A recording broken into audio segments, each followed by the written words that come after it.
Hello, everybody, and welcome to this next episode of Heresy Hammer.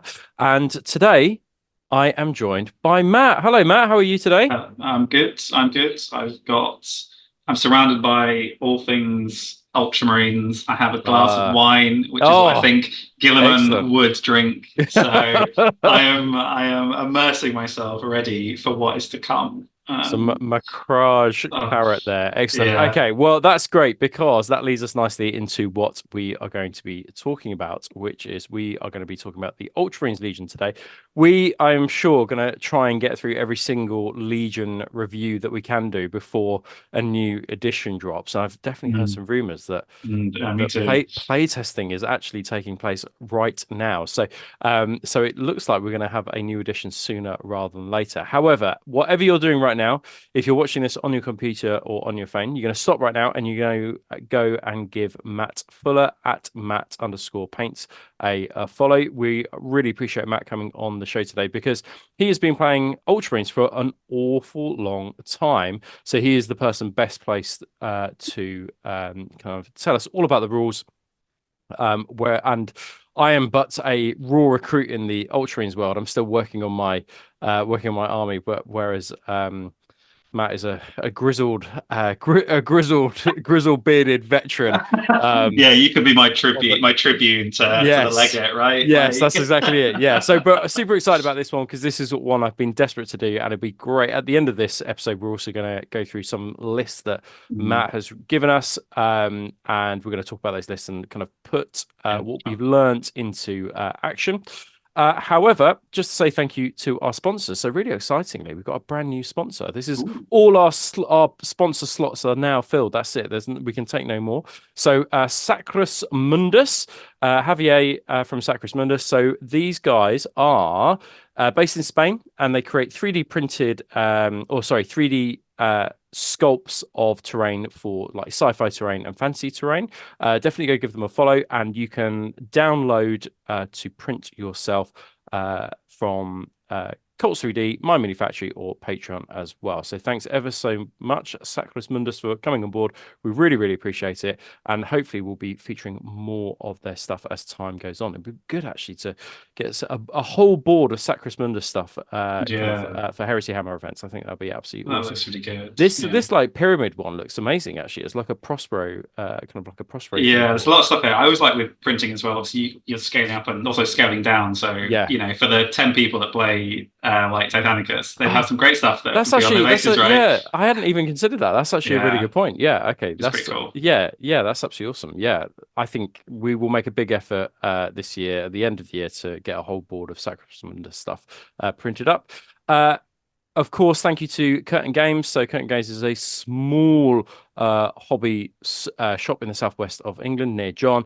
These guys have been supporting us for an awfully long time, and they are really, really reliable. Like, I got a couple of Solar Auxiliary boxes from them, came So, in no time at all, with all the usual discounts that you would expect as well. So, and they run a number of Heresy events as well. So, make sure you give them a follow.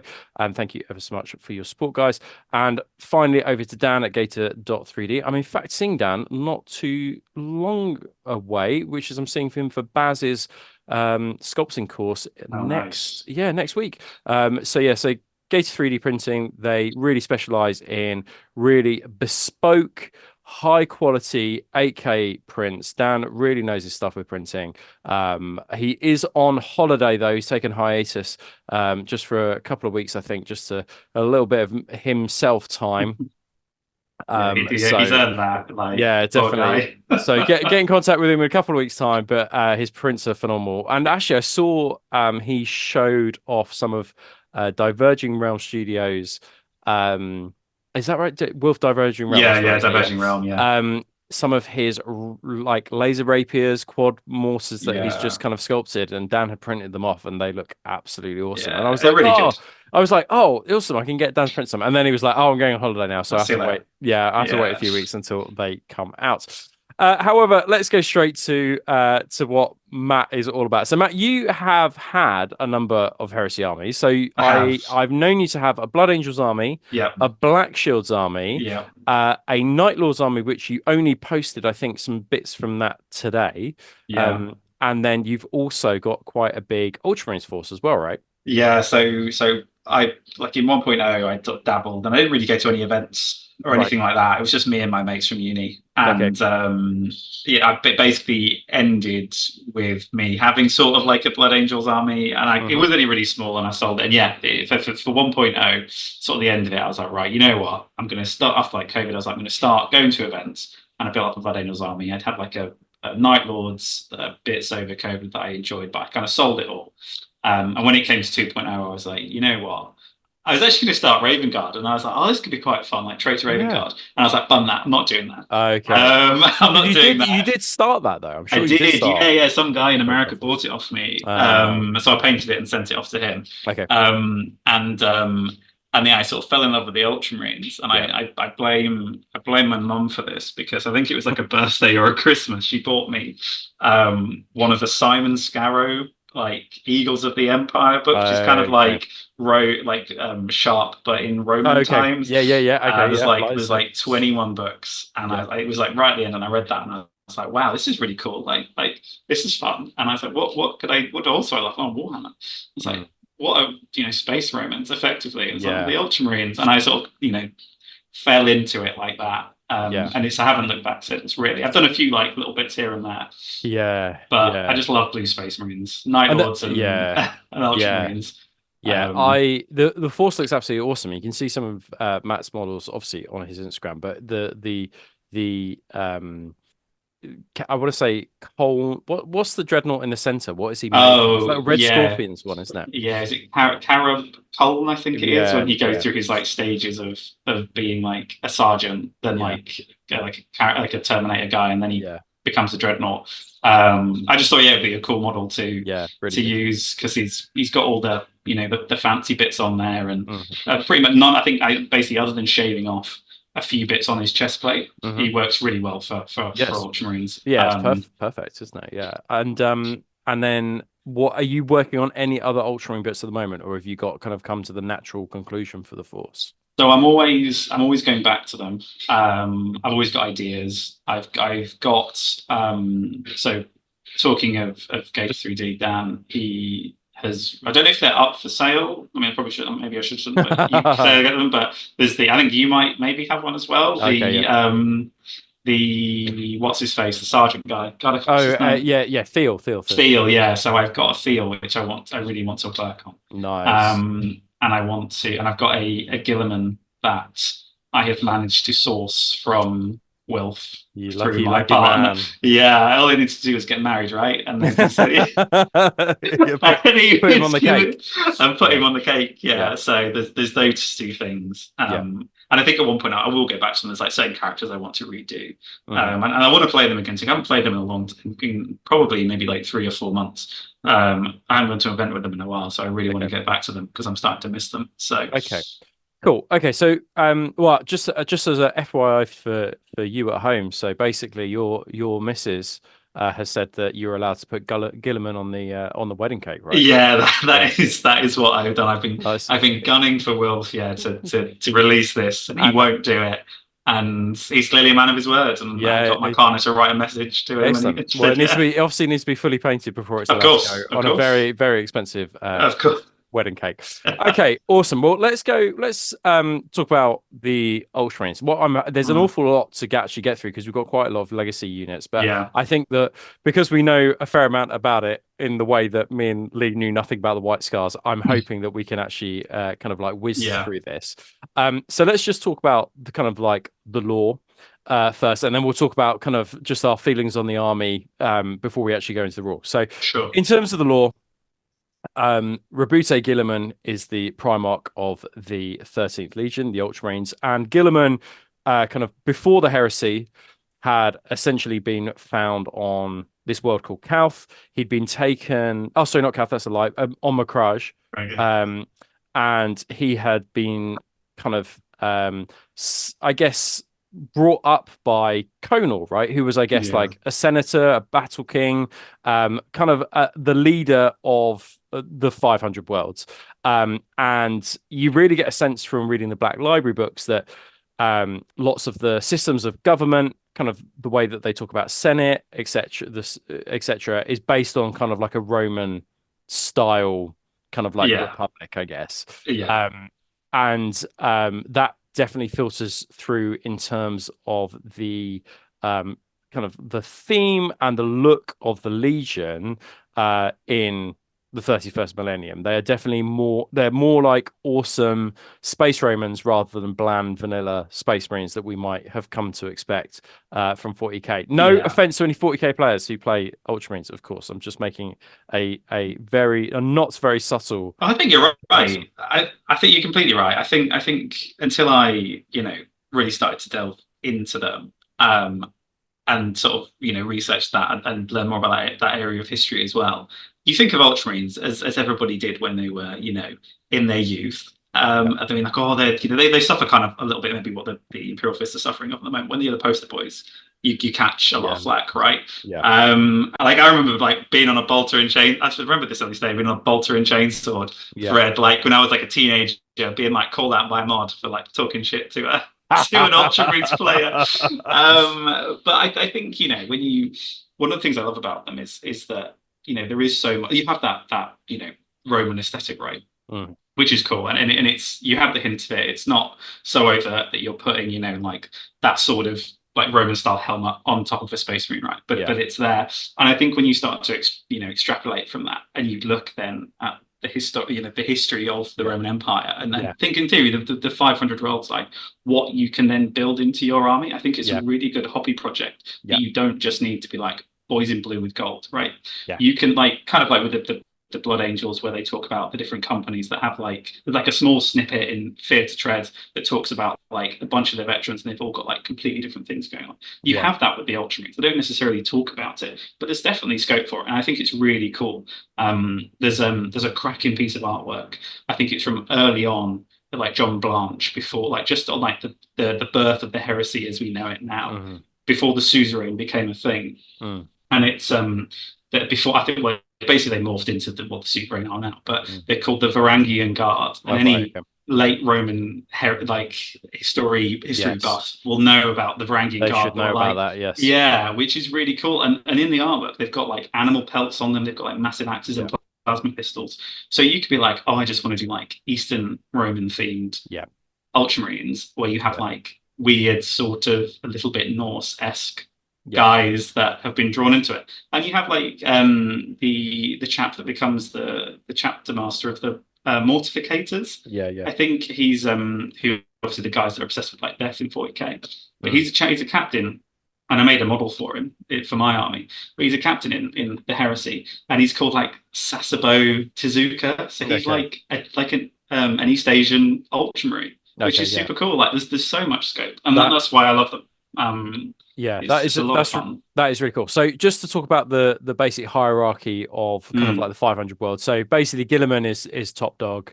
He's basically yeah, leader. When the emperor finds him, he's actually kind of already created quite a yeah. vast empire It's like great. It's in all the here. in the east of the galaxy. He is helped by kind of, I guess I want to say kind of I guess a motherly figure, which is Uton.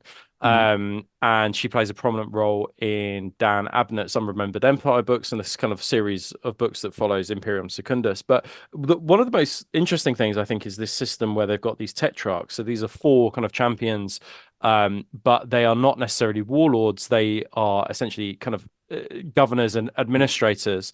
And what you might kind of understand as governors within the kind of like the Roman provinces, they are they take essentially a quadrant of the or they are in control of one of the four most important worlds yeah. of the 500 worlds, and they govern it themselves, and they're given quite a lot of autonomy, which is quite interesting, I suppose, with an expansive region of space to control. That makes a lot of sense. And it's interesting with Calth is an up and coming world prior to the destruction of it by the word bearers, and there's even discussion within those books about another tetrarch or a quintarch potentially kind of like taking over. But where they really come into the kind of the heresy story is obviously in the destruction of Calth and the betrayal of the word bearers. So if you haven't read Know No Fear by Dan Abnett, I think that it's a really interesting book Yeah, because it's great written book. in the present tense, which is super unusual for just any kind of like novel. Mhm. But it's also unusual in the Horus Heresy series, and it's essentially rather than a novel, it's actually an action report written in the present tense. Yeah, So it reads a little bit unusually. When you first read it, you're kind of a bit like, oh, this feels a bit strange because it is in the present tense. But it just makes the Ultramarines out as total badasses. I think is that like in a very simplistic way, they are very, very cool in that book.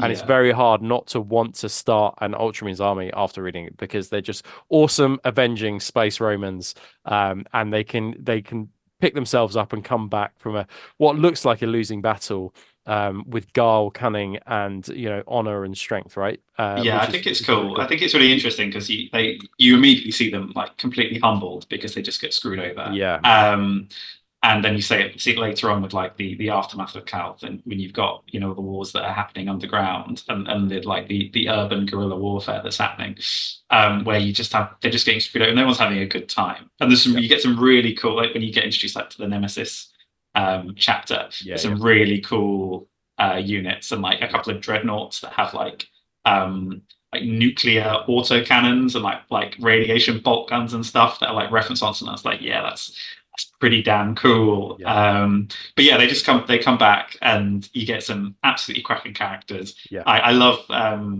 Telemachus being like, why yeah, is everybody calling me on Telemachus? I was like a yeah. battle brother like 2 hours ago, No, no, yeah, yeah, yeah. which is a lot of fun. Yeah. Okay. Well, Yeah. yeah. So definitely worth checking out the books. And there's a big like the Ultramarines play quite a prominent role within just even within the Imperium Secunda storyline, the Ultimate Mm. Heresy. They are obviously the key players in that. Now let's talk about kind of gaming. So in terms of armies to play, what's your experience in terms of their strength level, how they play, and what in terms, just give us a brief kind of like 1 minute overview of how the army functions and its kind of strength level. Yeah, ultimately you can do whatever you want with them, Yeah, which they are the ultimate sandbox. yeah, You want to do shooting, you can do it. Like the yeah, Legion rule, as we'll talk about, it does that. You want to do combat, they do combat yeah, really, really well. yeah, Um, I think they're definitely up there in the top five, I would say, in terms mhm, of power level. But you have to think about it, and you have to plan out what you're going to do. Like yeah, you need to know exactly what you're doing when you're making your list, yeah, and you need to yeah, know what you're going to be doing in your first turn to make the most of it. But I'm an okay player. yeah, I make mistakes. I'm like some sort of robot, but I consistently do well with them yeah, because of how well the army interlocks together. Like sometimes there's so much redundancy in the army, yeah, and I think it's really fun. It's fun in terms of a hobby army project because you're like, oh, I want to try out this. mm, Well, okay, would it be better with +1 to hit? Great. Would it be better with +1 weapon mm, skill? Great. mm, And that's what the army can do for you. yeah. And also, do you hate word bearers? Because if you do, you're going to be playing them a lot. Yeah, Like it yeah, happens a lot. yeah. I don't That's know. really Obviously, you played a lot less than me, but I mean, I played them yeah. less than me. I appreciate. But what do you think? I mean, what's Yeah, your take so on them? I think something you said to me a while back was they basically can do anything well. Mm, So I think that this edition is so dominated by shooting that just having a generic shooting buff as your Legion rule is just really strong. right. Yeah. And then considering that night fight is so basically like 95% of the time you're going to be playing at night in the first turn at the Mm, very least. And they kind of, because of their Legion rule, they kind of get around that. So okay. Yeah. that's a big Yeah. positive. And then I would also argue that they've got two of the best combat units in the game in Yeah. Suzerain and the Locutaris, which it took a little bit of a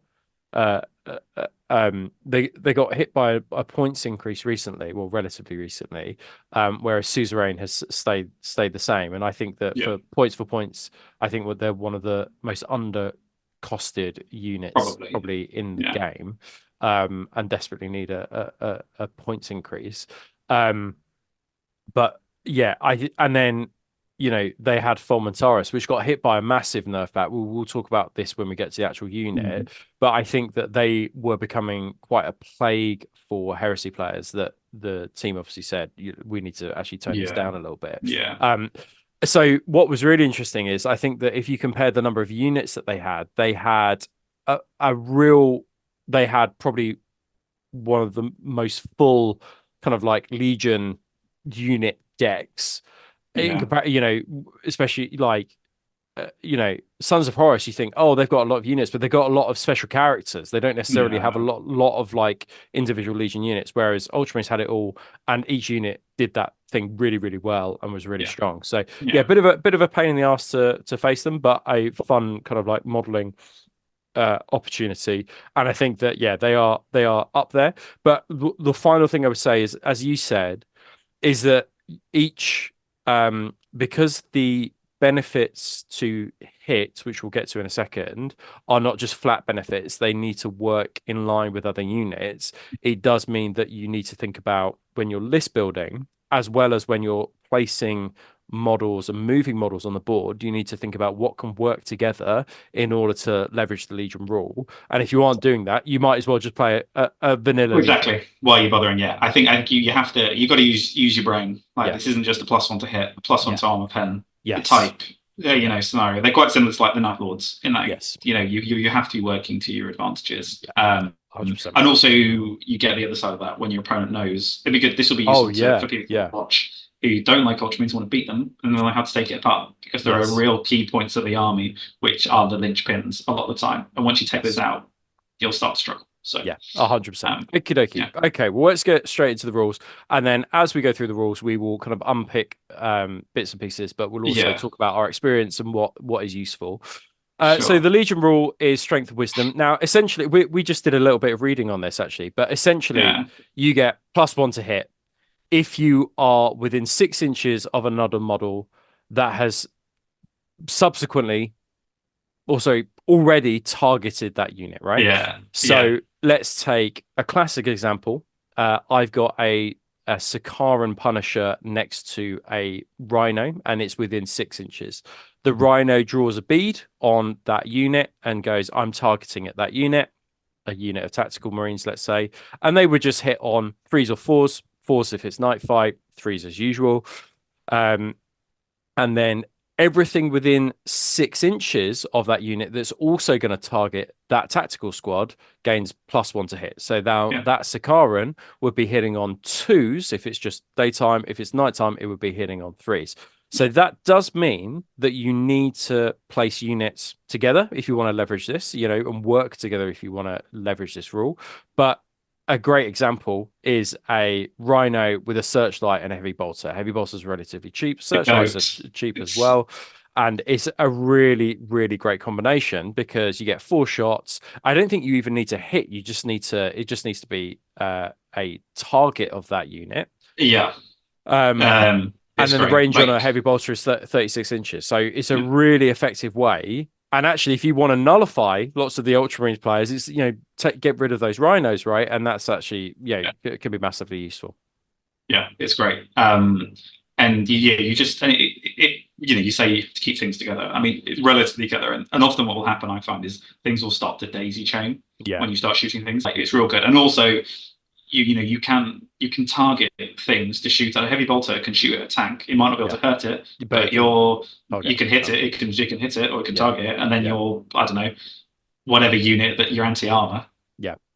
like, it's great. Like, your 5-man Miltigan team Mm. in a Rhino comes out, their bolters shoot the tank, and then the metal guys shoot it, and they're hitting on twos. Like, it's It's really really good. strong. I mean, the other thing I think in this scenario, things that you want to kind of draw a bead is anything with twin lengths because Mhm. you're like, well, I'll shoot that thing. I get reroll, so I don't necessarily need the +1. Yeah, But it's almost those things that have limited shots. So like a las cannon heavy sports squad, you like, I really want to give that the +1. yeah, So I need to pair it with another unit that's going to give it the +1, because each one of those shots is so valuable and so devastating.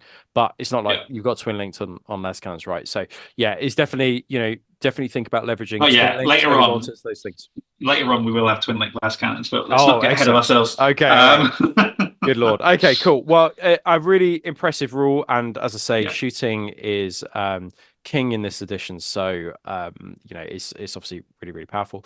So the Ultramarines advanced reaction. We won't go through it all, but essentially what it says is that if a unit has been shot at, then that unit, as well as another unit, can react if it's got line of sight to the unit that shot at that unit. You right? return So fire basically, twice. you return fire twice, Yeah. as long as it has line of sight and can see, which is amazing. Like, if you think about I don't want to talk about heavy sports squads all the time, but if you think, okay, well, a las cannon squad gets hit, but then there happens to be a Volkite squad next to it, you can then fire both those units at it, and then one of those units, if they're right next to each other, is going to get +1 to hit. And so, when Matt talks about reactions and gaining this buff, this is a really great example of gaining the +1 to hit with this particular reaction. It's really good. It's so good. Yeah. And I think it's a bit of a shame because that's why sometimes I like to play my Ultramarines a bit more combat heavy, because if you're just sitting back and shooting, it's just really boring. I think early on, when I first be an Iron Warrior, right? Yeah, I mean, you're a better Iron Warrior, right? Like, you're better at shooting, better at hitting anyway. Yeah. Like when I first made the army, like there was a lot of shooting. Like I think I was the first proper event was the LP, for what it's worth. I mean, that was a bit sweaty anyway. But I think my entire army, I think I played against the Sons of Horus army, and Horus, because Primates were allowed. Horus dropped in.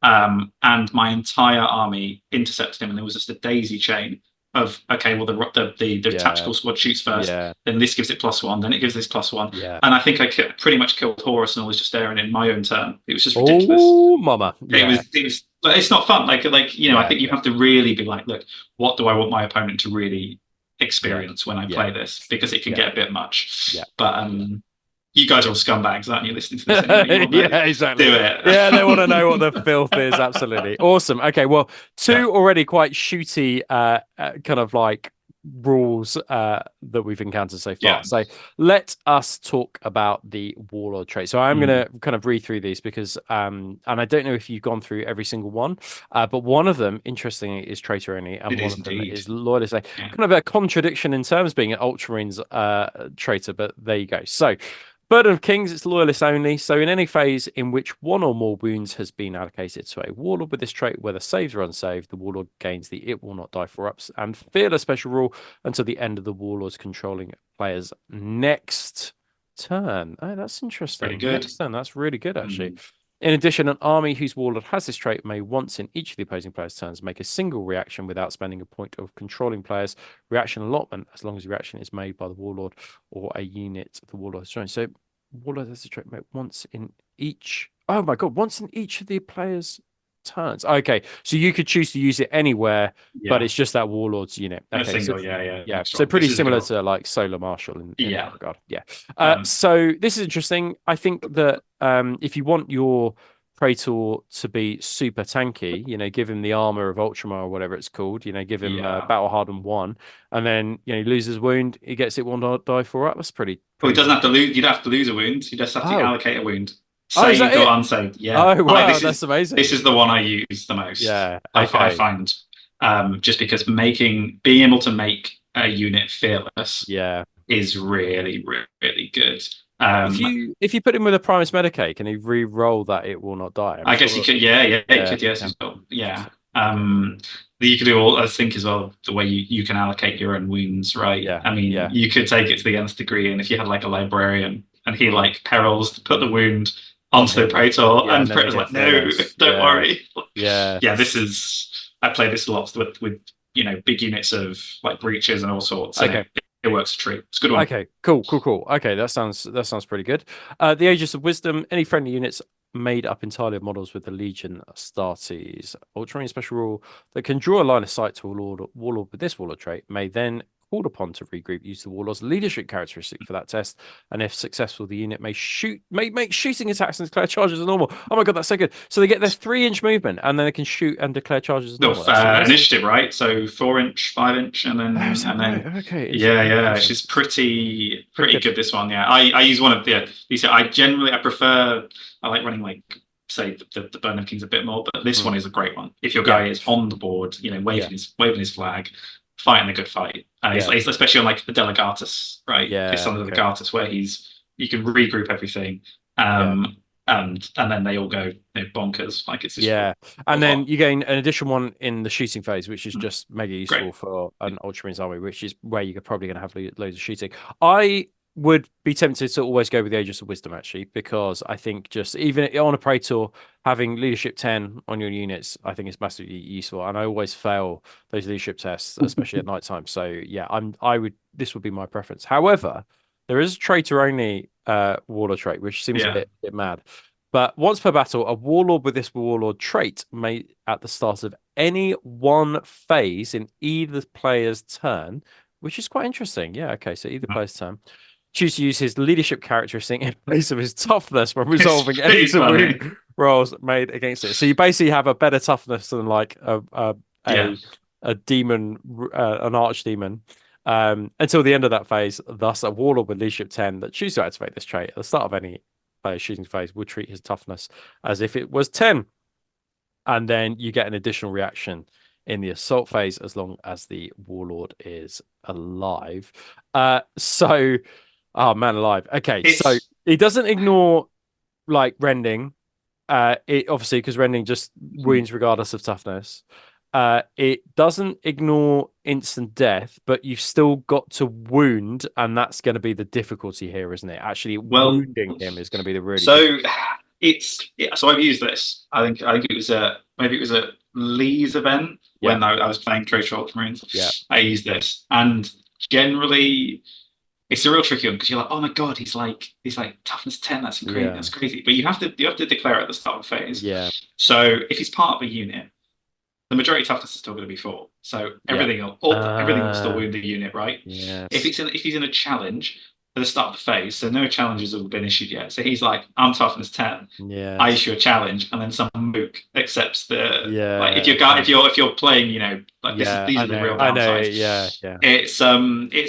It's all right. It's real. It's cool. I like the idea of like really arrogant traitor Ultramarines that aren't technically for Horus, but they're just so like they're like the thing like the little fluff text is really cool for this. They're like, we've never really been able to show our true potential. Now we finally can. We're going to do what we want. And we're just super arrogant. Get roided up toughness. Actually, 9 or 10. It's like when if you play against your mate, and you know that they're gonna accept that challenge. It can be really cool to see your guy just like beating down someone because he's toughness 10. Yeah, it's nuts. I suppose I suppose there are certain instances where a unit coming at you all with power fists, it's going to be mega useful that those power fists are wounding you on 6s now, and that you are not going to be doubled out. There might be occasions where not being doubled out might be mega useful. And we'll talk about the armor of Ultramar, whatever it's called, in a bit. However, what's interesting, the Aegis of Wisdom is not a loyalist or traitor anyone. So if you were running traitor Ultramarines, you could potentially take the Aegis of Wisdom as well. Okay. Okay, really interesting. I'm going to go with Aegis of Wisdom, but Matt loves the Bird of Kings, so either one of those, I think. Either one. I think you're probably right, all rounder, but I think Bird just because of the type of army I like to run. Yeah, you run definitely quite a lot of close combat. So cool. Okay, so the Logos Lectora. So basically, I always run this Rite of War, and I always take Master of Signals, a Master of the Legion, and then 3 Troops Choice in order to unlock it. And then it gets to my first turn, and I basically just entirely forget anything to do with the Logos Lectora. I want to kind of make some like cards with all the things on, and then lay them in front of me, and then talk about the like where it's got the positives and the negatives. And I think if you get them laminated, because I think that's the best way to do it, because it's so easy to forget. But essentially, at the start of a turn, at the beginning of each turn, you basically issue Logos Lectora commands. Now, each one of those commands are Tresbiem, but they Mhm. do come with a negative. Yeah. And the limitations are basically you can't issue it twice in a row. I think it's In a one row, fight yeah. once. Yeah. And you need to take a Master of Signals or a Legion Damocles Command Rhino, as well as the Master of the Legion to actually unlock the Logos Yeah. Selectora. You need an additional compulsory HQ. Oh, sorry, Well, additional the compulsory troop choice, I yeah, think. yeah, So like an extra breach squad, an extra attack squad, spoiler squad, whatever. That's not gonna hurt you though, because that is you want only, that. yeah, you want that. Yeah, And then you are not able to deploy using the infiltrate rule, deep strike assault, subterranean assault, or flanking assault, but you are allowed to use normal reserves, which does mean as a result of that, no Legion drop pods, etc., etc. This is like an yeah, infantry army, isn't it? And it's yeah, geared up for infantry army. Because the interesting thing about this is that all of the buffs are given to infantry. So if you're taking dreads, taking yeah. tanks, doesn't Not matter. really. This is an infantry heavy force that you are taking because all the buffs come from there. So full march. So you're going to hear these and go, whoa, this is crazy, but there are limitations to them. So full march, all models with the infantry unit type must increase their movement characteristic by 2, but reduce their ballistic skill and their weapon skill characteristic by +1. So if you need to get to an objective quickly, this is brilliant. If you need to get up Yeah, the board quickly, this is fantastic. Now, it does reduce your weapon skill characteristic by 1. However, you are moving, it is your movement characteristic that changes. So that does mean that it will take most units to a movement of 8 or 9, which does give you the +1 to charge. Now, the -1 to the -1 weapon skill isn't so good, but do bear that in mind if you need to make a longer charge. That's something to consider. yeah. Um, Hold fast basically increases the leadership of infantry units by 1 and may re-roll all fail to hit rolls during a shooting attack, but may not move or run Shooting in the attack. movement phase. Let's just let's Shooting, just yeah. let's just remind. Let's remember that. So these orders they last Oh, for all of your turn and all of your yeah. opponent's turn. So you will be Whoa. twin linked for all of your shooting for a full game turn. Oh man, Which I never ever use this no, I don't because either. To be fair, I'm like, oh, the lack of movement or running is just not good. But actually, the twin linked Volkites or las cannons or whatever, that it's is, yeah, and yeah, also you can so if your tactical squads are in your Rhinos, like they often are, yeah, or your yeah, suzerain are in your Land Raiders, the tanks can still move. yeah. Oh So yeah, they that's a can great all point. they can all move up, and then you Yeah, have your heavy teams, or whatever. You might have like something other than yeah, a heavy team, yeah, maybe like a Volkite support squad or something, yeah, like a Caliban squad. yeah, They're all twin linked. But I yeah, often don't, because I like to run mobile armies. I yeah, don't use this one. I don't think I've ever yeah. activated this, to be honest. Yeah, that's a good point. But That is a really good point though. And actually just having +1 leadership is just brilliant. it's great. Like, Yeah, it basically helps you with ignore night fight. And then if you've got a nuncio, then your leadership is going to go up to like 9 base, right? yeah. Absolutely fantastic. So bear that one in mind. Get Could be to useful against Night Lords. So You yeah. can get to above the leadership 10 Oh threshold as yeah, well. You of can get course to you can. 11. Yeah. 11. Yeah. Goes Yeah. pretty good. So Yeah. That's absolutely brilliant. Yeah. Okay. Better than I thought, and I hadn't really read it mm, properly because I just looked at the leadership and not really the yeah, table. the twin linked part. Which is absolutely huge. Retribution strike. Now this is where it gets loco, I think. So if you've got infantry, you say, I'm going to do retribution strike. All infantry in your army, there are now weapon skill characteristics. They've increased their weapon skill characteristic by +1. So your despoilers are just like weapon skill Yeah, 5. Yeah, that's yeah. crazy. And get an additional bonus of +1 to charge rolls they make, but must reduce their ballistic skill characteristic by -1. I think that if you're a suzerain squad, you are not really worrying that you are now -1 No. to hit, right? Have And you ever fired the actually, bolt pistols? Like, yeah, and what? actually that can be negated by the Like, actual rule the itself. original. Yeah, so Yeah, you can, use another unit to help you get back to where you were before. So that's yeah. not too much of an issue. But this is, +1 to +1 weapon skill. It's not even +1 to hit, it's better than +1 to hit. It's weapon skill, on It's suzerain, it's weapon skill 6, right? So it's gonna be so hard for them to this hit you is back.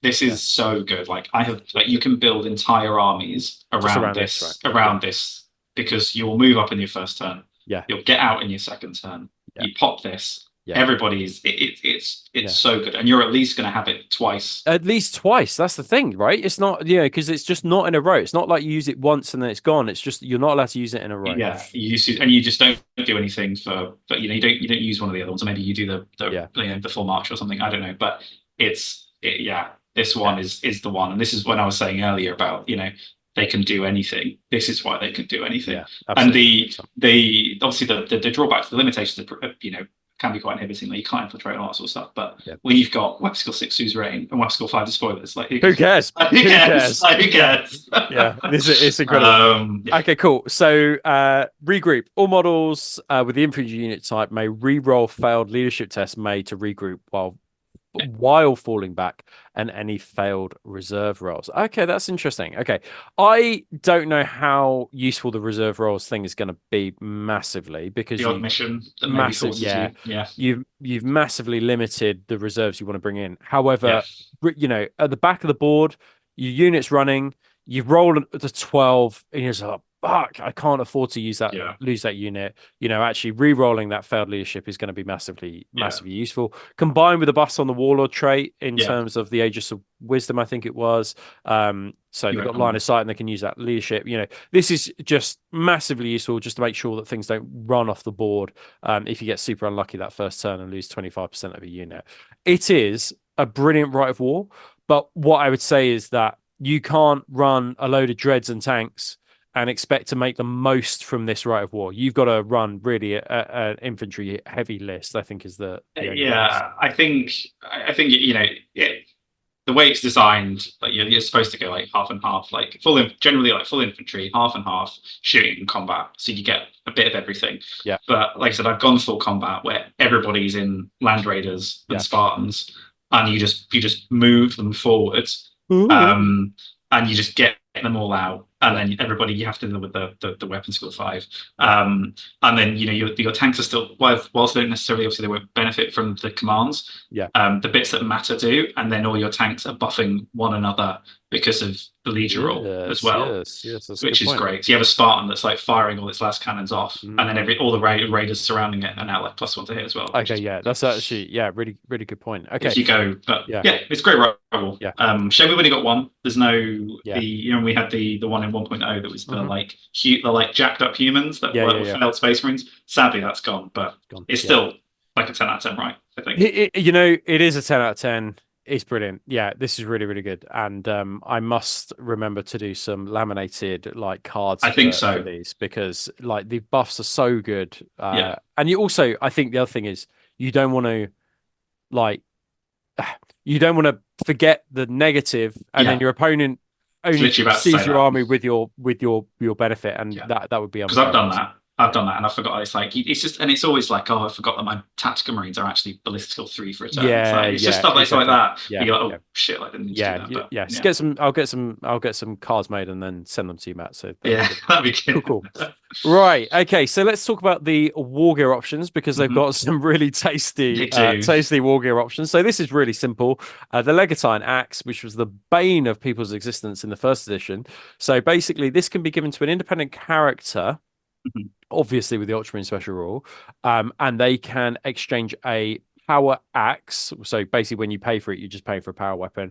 They can replace a power axe for a Legatine Axe for 5 points per model. Now that means you have to pay for the power weapon plus the extra 5 points as well. So a power weapon is around 10, 15 points depending on who takes it, and then they have to pay 5 points extra. I think a Cataphractii console though comes with a power weapon, so they would just have to pay 5 points, right? So, they do. The Esoterist is really good for this, and the Librarian, because they come with the extra weapon, don't they? So they can be power weapon, force weapon, Legatine Axe, force weapon, which is really cool.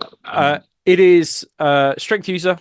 So most of the time it's going to be strength 4. It's AP2 and it is melee. So great things about that is that it's basically at initiative, but also can be combined with a bolt pistol to give you an additional attack as well. So it's got kind of all the ticks in the right boxes there, and is a frightening weapon because it's AP2 at initiative. If only you know, other legions were able to get such. But I mean, really good. I give it like, maybe I'm just going to sound super obnoxious to everybody here, but I give it like a 6 or 7, like a 6 out of 10, just Oh, because it's really? the strength user. Yeah, Like, yeah. I don't really take these on characters. I no, because really taking Thunderhammer, but I think that the thing I would say about this is that you know, if you think that you, because you want to max out the number of the hits that you get Yeah, to make the most of the fact that it is strength user with weapon skill 6 on the charge, right, with Logos Lectora. If you've got a chaplain in there, you know, you're gonna make the most of it that way. But yeah, yeah, the strength hurts it a little bit, but actually, you know, if you think about also combining this maybe with rad grenades, that might also help as yeah, yeah. well. That's cool. On Yeah, a yeah, this might be quite good on a Moritat, right? Morita Like, would be cool. yeah, Yeah, I I think it'll think be useful. a closing word on it is I think like what we're going to see as we go into the units and the choices here for Ultramarines, it falls foul. Like this is say once Yes, again, sound really obnoxious. It falls yes, foul that there are just way better things but to way take with better them, options. Yeah, yeah, which is 100%. like you have something that's really really good, Yeah, and there's better things, which yeah. is just madness. We will talk about Um, the rending 5-up swords a little bit later for the mm, Lord Guitarist, and then we'll make a comparison there. yeah, So you can give a Giram pattern boarding yeah, shield to an Ultramarines independent character, which is excellent. So it gives you a 5-up invuln save. But I should also mention, it's just an independent character. You can give it to a Terminator, or you can give it to like but more importantly, a Tartarus Terminator. you can do. Yeah. And you can take it on a console choice as well. So really, really strong for only 15 points. And basically, it gives you a 5-up invuln save against shooting, which all consoles at least will get that. But it gives you a 4-up in the when engaged in an assault. You may not use it though, or you may not use a weapon with the two-handed special rule if you got one of these. I think where this comes into its own is obviously on console choices, not so much Yep. Pro Tour because they just have a flat 4-up anyway. But on a console choice, it's an excellent choice. It doesn't make you heavy either, so it doesn't like slow you down for those Mhm. reactions. And it's also going to be massively useful on Tartarus, like a Tartarus independent character Yeah, as well. yeah. Yeah. The big thing with this is to remember when we talk about the suzerain that it doesn't have the massive drawback that a boarding shield does. That Yes. you don't get the extra attack for having two Yes. weapons with it, Yes. which is pretty good as well. Yeah. So, Oh, yeah. That's actually a really, really good point. yeah, yeah, Because especially when combined with the Legadine axe, right? exactly, yeah, That's yeah. cool, cool. And then this is the one I was talking about. So not the armor of Ultramar, the mantles of Ultramar. So a Praetor with obviously the Ultramarine special rule, can upgrade their artificer armor for a mantle of Ultramar, or one of the mantles of Ultramar. There are clearly many. There are many. For 25 points. It's interesting. It's not like a 0 to 1 choice. It's just like you could have like multiple Praetors in your army and You each could and give three them a mantle. praetors. Yeah, give them a mantles of Ultramar. Yeah, And this gives you the 2-up armor save, but it gives you more importantly than anything else, gives you the bloody battle hardened 1 special rule. And then that model is not affected by the blind special rule. However, any unit the model has joined is affected by the blind special rule. So just bear that one in mind when getting hit by conversion beamers, but not having him be blinded is really useful. yeah, But really, you're taking that for the battle hardened, right? I mean, you are. that's really what you're taking it Yeah, for. yeah, yeah. It's great. This is your like, I want to run a Tetrarch Yes. like upgrade. Like they were like, you know what, we're not going to give you a console choice or a Pro Tour upgrade. We're just going to give you this, which is basically the same thing. Yeah. That's essentially it, isn't it? Yeah, Yeah, because it that's makes exactly them what it awesome. is. Yeah. Yeah.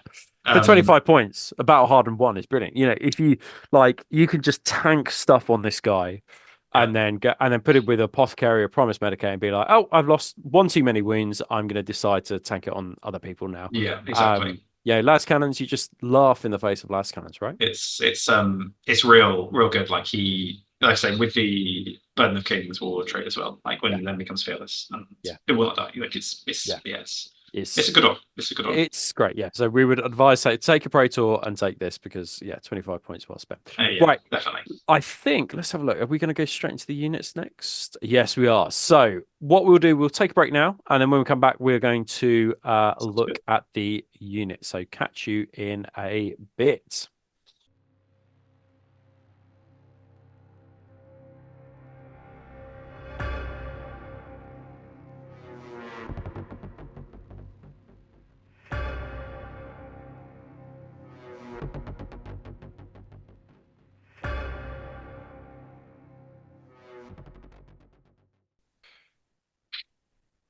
Hello, everybody, and welcome back. So we are going to go and talk about the units now. So we've talked about Warlord's traits, we talked about Rights of War, we talked about the Legion rule, the advanced reaction, war gear, and now we're going to get to some of what I think are the best units in the game. So let's start off with the Avenging Sun himself. So 465 points. He's movement 8, as you'd expect. His weapon skill 7. That's interesting. So he's the same as Alfarius, then. Okay, interesting. Ballistic skill 6. Strength, toughness, wounds, initiative, and attacks all 6. He's pretty similar to Alfarius there, actually. Yeah. And leadership 10 and a 2-up. Now, the first thing I would say is that he is a Primarch and therefore cannot benefit from the Logos Lectora buffs because he is not infantry, which is a bit of a shame. But he does have some other rules that we will get to. He has the Armor of Reason, the Gladius in Candor, and the Hand of Dominion. So he's got 2 weapons.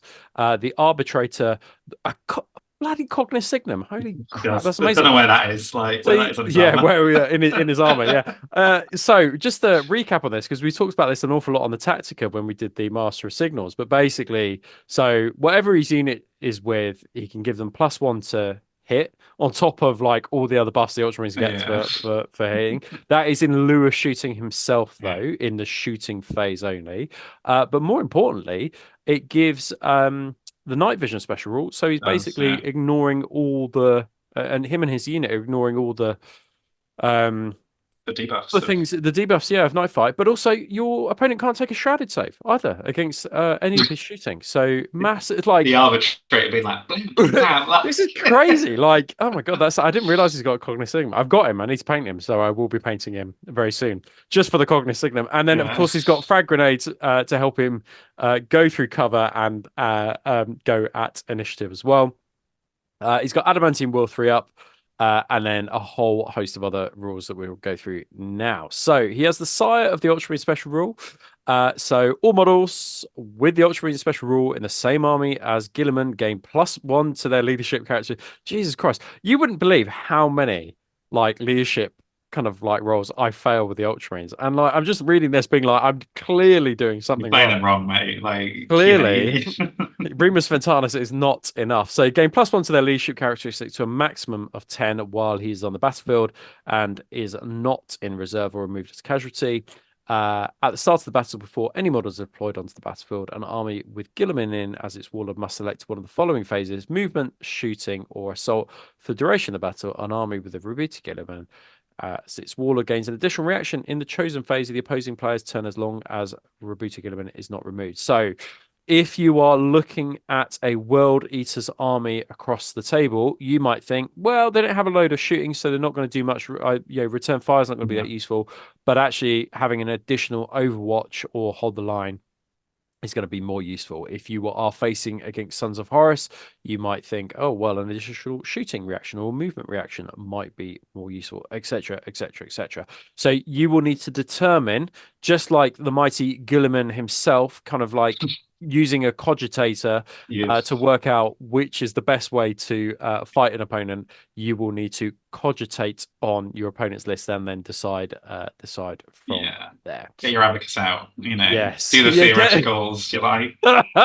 Yes. Oh, we didn't even talk about practical and theoretical, but yes, you're right. Do the theoreticals and think which one is the best.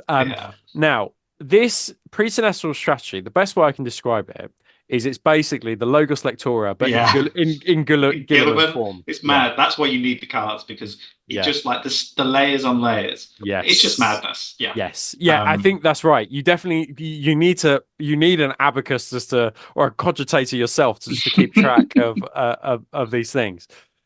So at the start of each controlling player's turn, while Guilliman is hanging around and isn't dead, you may select one of the following options, but may not select the same option twice. So there is a bit of a theme here. The effects of this option apply to all models in the army with the Ultramarine special rule, including Guilliman himself, but not to any models with a vehicle type. So what is critical is that Dreadnoughts do get this. So you can have the Lectora buffs plus Guilliman's buffs, and it's army-wide, just not on vehicles, okay? So first one you could get is Fleet 2. Brilliant. Great for runs and fantastic for charges. And then combine that with your, I think they had a +1 to charge for retribution. Retribution is, I think you get to reroll charging. No, Okay. sorry, that's a lie. Yeah, you get +1 to charge. So you're Okay. +3 to your charges, which +3 is to charge, yeah. And then slick. that's it, which is crazy. And then if you think like, oh, you got jump hacks, yeah, that will be an additional 2 on top of that as well. Yeah. So yeah, +5 on jump hacks, which is absolutely nuts. Yeah. You can have the counter attack 1 special rule, which is Right. absolutely brilliant. Because it doesn't confer. You can have the Furious Charge 1 special rule, which gets around some of the issues you were talking about with the Legatine It's true, axe. yeah. That's So, good, yeah. which is really useful. You know, the Furious Charge plus the yeah, everything's just plus the Retribution Strike. Plus retribution, yeah. Yeah, This is my point. Yeah, but they're a like, combat army. Like, yeah, but actually, Furious Charge does get around that issue, and then you can have the stubborn special rule as well, which is just massively useful for objective based games. But don't forget though, TAC Marines do with Heart of the Legion comes just stubborn, so you know it's probably going to be massively useful for a combat.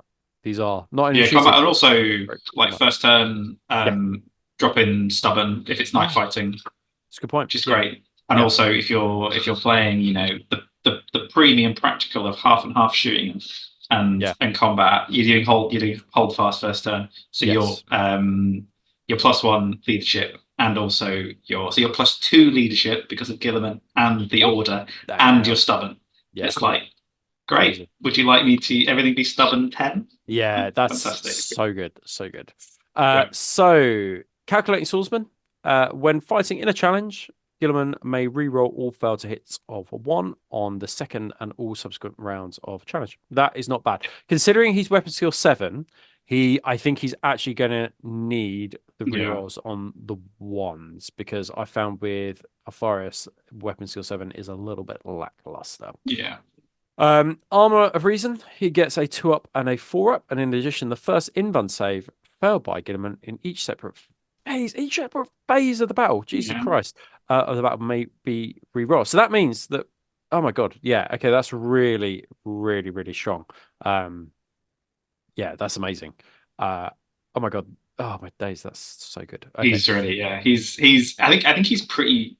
Overall, he's really good. I think in terms of like the raw damage output, like a Primarch, he's pretty balanced because of his weapon skill, and he only gets his buffs when he's been in combat for a turn. But yeah, he's pretty good. He's pretty good, bit of a he's pretty good in combat, but pretty good at an army buff as well. So the Hand of Dominion and the Gladius Incandor. So these are 2 weapons, and he gains +1 attack for using 2 special weapons in combat. So that's absolutely great. Are these already, and all of the models' attacks are made with the chosen pro? So they're not actually included in his base, because usually it says this is included in his base profile. So actually he has 7 and 8 attacks on the charge, which is pretty nice. And then he would have Furious Charge potentially on one of these as well. So that's pretty cool. So Gladius Incandor is +1 strength, could be +2 with Furious Charge. And AP2 is melee, it's shred, brilliant. Murder Strike 5-up, fantastic. Mastercrafted, even better.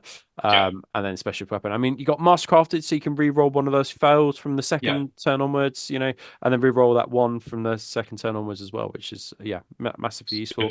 Some moot killer, like just carves through. If you're again, you know, you run into whatever, just you know, blends through them. 100%. And then Hand of Dominion is strength 10. So because it's a flat strength 10, you can't add +1 for Furious Charge on this because it's not associated with your strength. But it is AP1. It's melee, unwieldy, so it's obviously initiative 1. It is brutal 2 though, so it's a super strong Thunderhammer. Yeah. And it's also mastercrafted as well. That's absolutely brilliant. I mean, you know, you just basically be like, oh, that Praetor, I'm just going to kill you with my brutal 2. Well, exactly. It's like if he's in a fight with a Primarch, he gets out the big hand. Yes. To you know, throw down some prime time practicals. I'm amazed at strength 10 AP1 that the scabbard he's holding on the model is just like crushed, like mercilessly underneath the Hand of Dominion.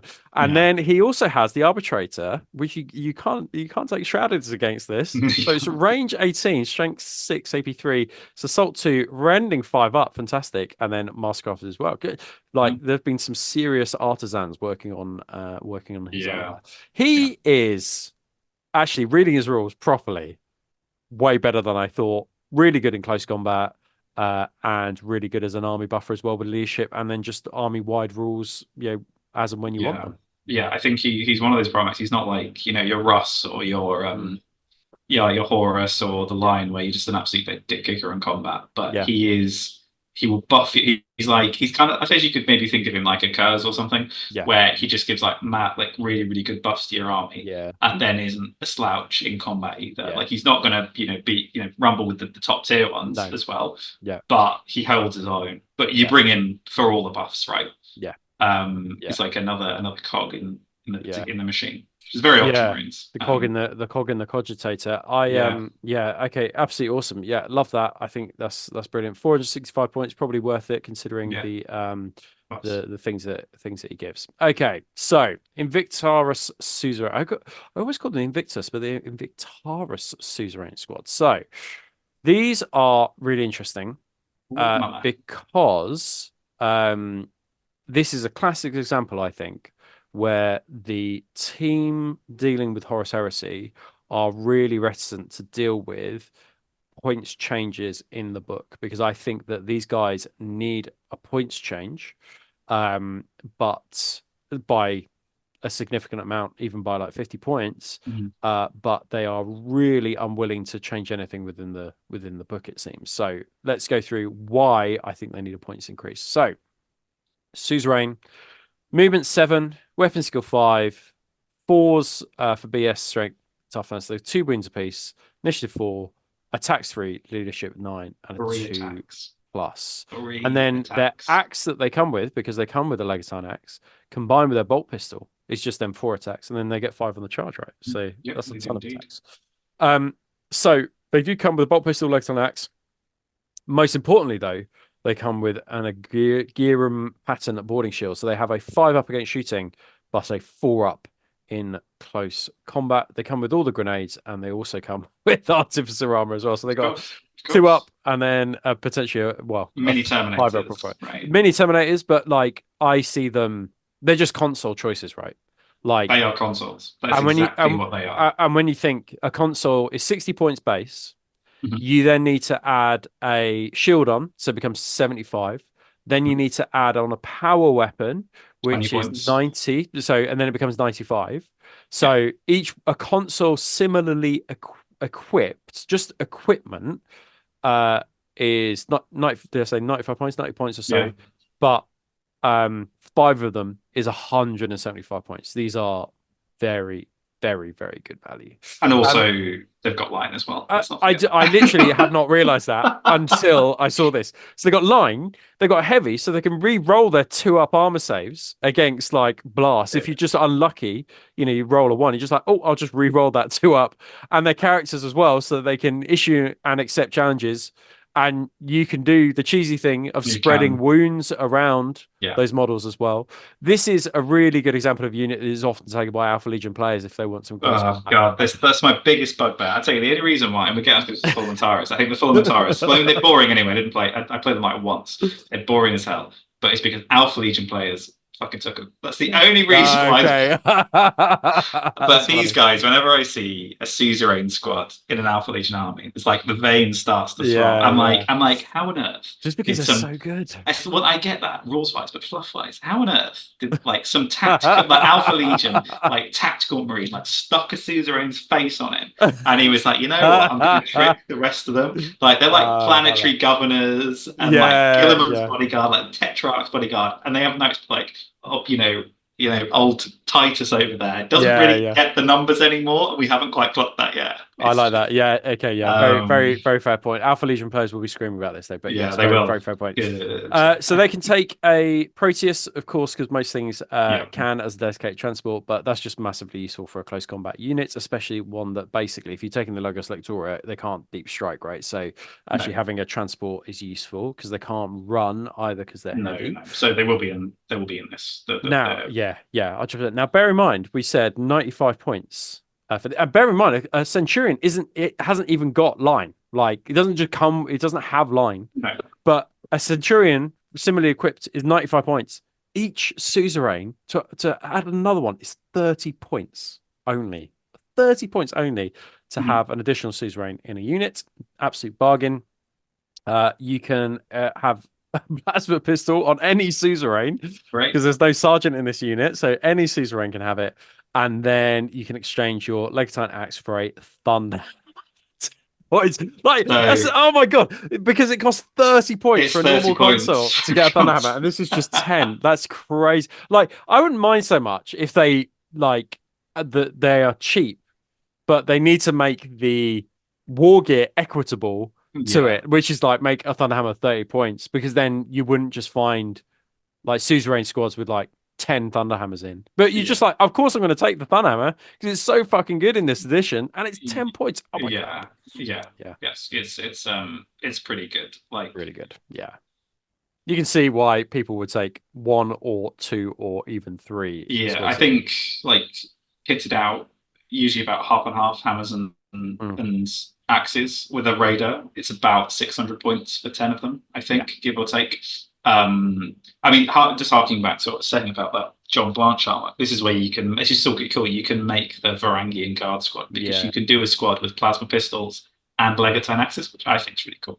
Yeah. And you never see that, and I think that'd be a really sweet unit to see on the board. Yeah. But Yeah. Yeah. These are top notch. So they've got a couple of other yeah, rules. So basically, they've got Lords of Ultramar. So any friendly unit made up of infantry or cavalry, that's interesting, which is not pinned or falling back and does not include any models with this special rule, gains +1 modifier to their leadership characteristic more leadership. to a maximum of 9, while it has at least one model within 6 inches of a friendly unit that includes one or more models with this special rule. That's really interesting. Like, you always need, like, in your head, like bubbles around your units, right? About kind of like what is giving +1 leadership, Yeah. visibility, lines coming from your warlord with the Aegis of Wisdom. Yeah, and then honor bearers. So basically, they can be taken as a command squad for a Master of Legion, and then if you want to, you can swap out a bolt pistol for a Legion standard. So he's got like an axe, shield, and he's got his I don't know It's how on earth he's holding all these things with I'm something's on assuming his has back. Who on his knows? back. Yeah, on his back. Yeah, Yeah. for a mere 15 points. Now it's interesting, I think, with the Legion standard, because obviously that would give you leadership 10 and then would give you a bubble of leadership 10. Um, but they it you don't need line. They already come with line, so they don't So need line. so if we give the people what they want, the raw hard Oh yeah, data, yeah, yeah. Come right? on, So feed it to us. I'll feed it to you. So the only time I think you'd ever take them as a command squad Hmm. is if you're saving the elite slots, or you're playing Solid Mortalis to get them in easier. Yeah. That's the only time, because I think Okay. taking these, I think putting characters with these guys is an utter waste of the potential of your characters. Yeah. They do, as we've just discussed, they do not need a character with them. You could probably put, like, it'd be cool to put on a champion. That'd be like a fluffy thing to run with Yeah. them. You could run like a chaplain if you really wanted to crank them up to 10. Yeah. I've done it with like an esoterist just because I really wanted to kill some Galvalback once. But they just really, they have the damage output that these guys have. You're just better off putting your characters in other squads to make the most of them. That's actually really, really interesting. That's Because the I'd always been like, oh, I need to have a character with them. no. Actually, You don't. they're 10 characters, aren't they? I mean, that's the thing. They. Yeah. I think that's the after the 2 years of me playing Ultramarines, that's the supreme practical that I've come to. It's overkill to put a It character. is. It's just a waste. Like Gilliman with these, like what's the point? Like Gilliman, he doesn't like. You don't need it. Yeah. And I suppose you've got the volume of attacks because You they've do. got 3. That you don't really need a chaplain. Like, you'd be pretty unlucky if like most of your attacks aren't. Yeah, I think. But combined with retribution strike as well, you're just like, oh, okay, well now they're weapon skill 6, so they're hitting, even elites they're hitting on 3s, and then Yeah. the elites are hitting them back on There is on 5s, right? So yeah. There is nothing that this unit will not kill. Yeah. I think, like I said, going back to it, if people want the data, I think the best loadout is 6 hammers and 4 axes in a raider. And you just take the wounds on the axe guys, right? You kill the axes first, and then the hammers are left. Like, these guys have killed, so, because you'll always play word bearers, by the way, guys, prepare yourselves for it. It will always happen. These guys will just murder through Marigolds. There's no Galvalback, dead. It's Well, Yeah. combined with an esoterist, even better, right? I Oh mean, yeah, I know, right? oh, Firing the mind mama. bullets. Like,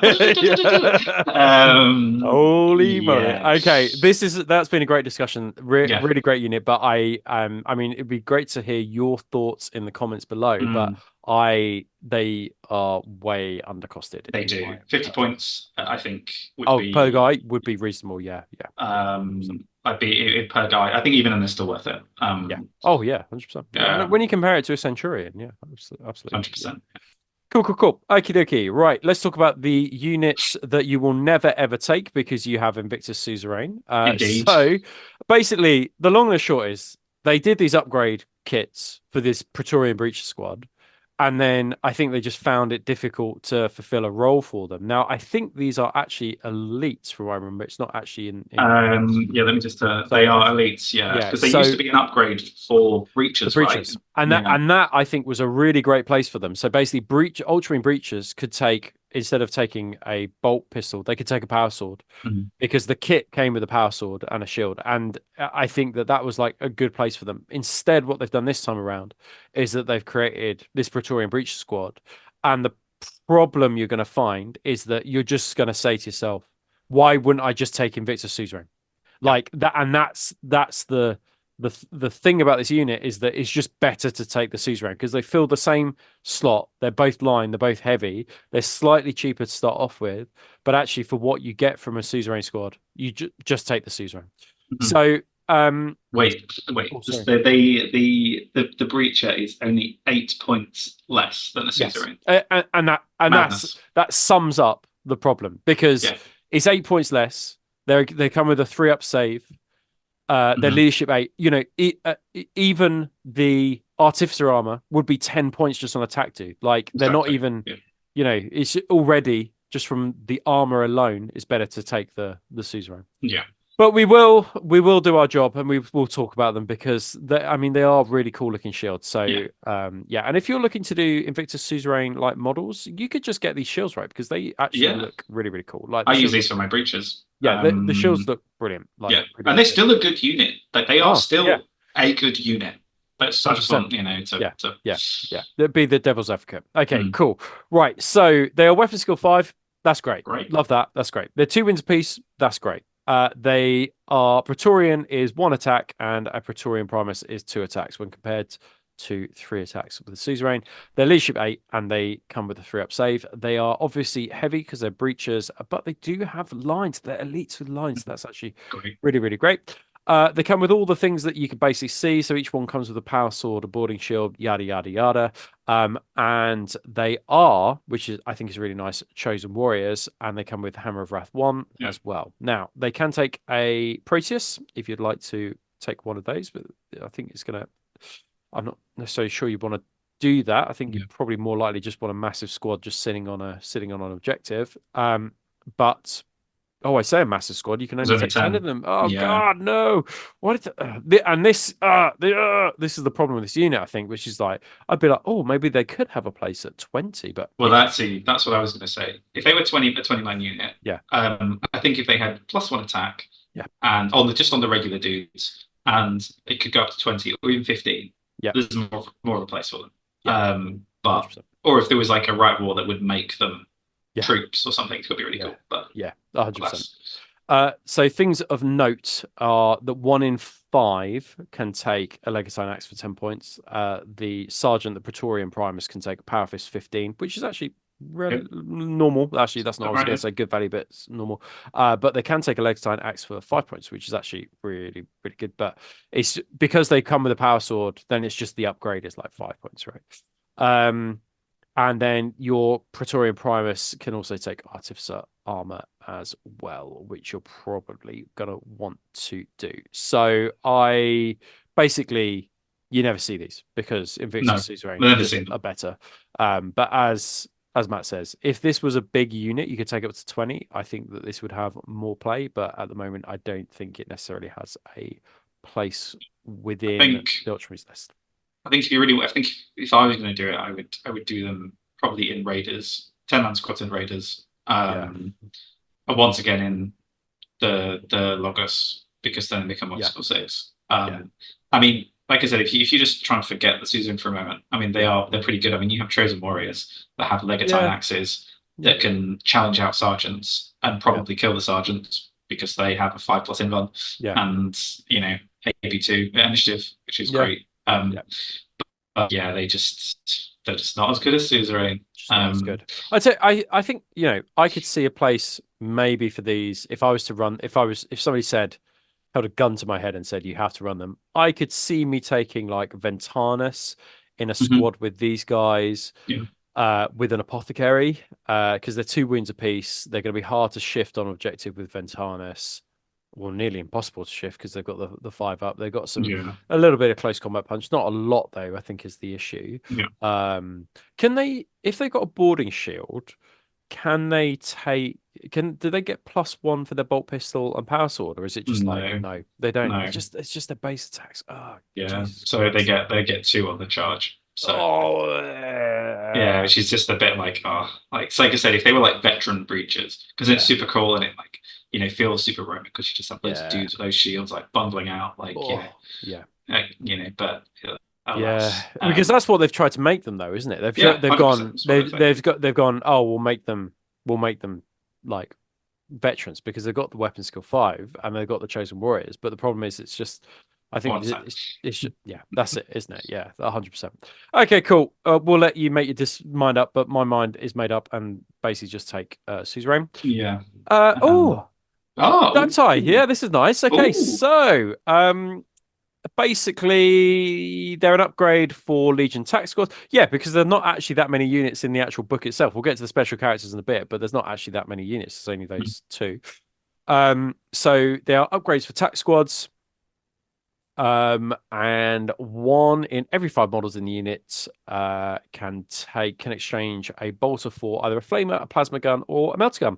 I don't think a melter gun is a bad idea at no, all. two Just thumbs going up. around in a bolter. Yeah, 130 points, keep them cheap.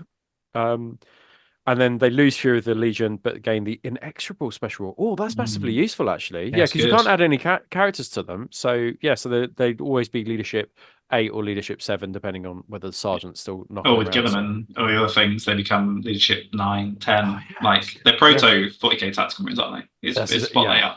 that's I it. really like They're the them. template. Yeah, I that's like good. them a lot. I I think they're think a good. little about it. Can you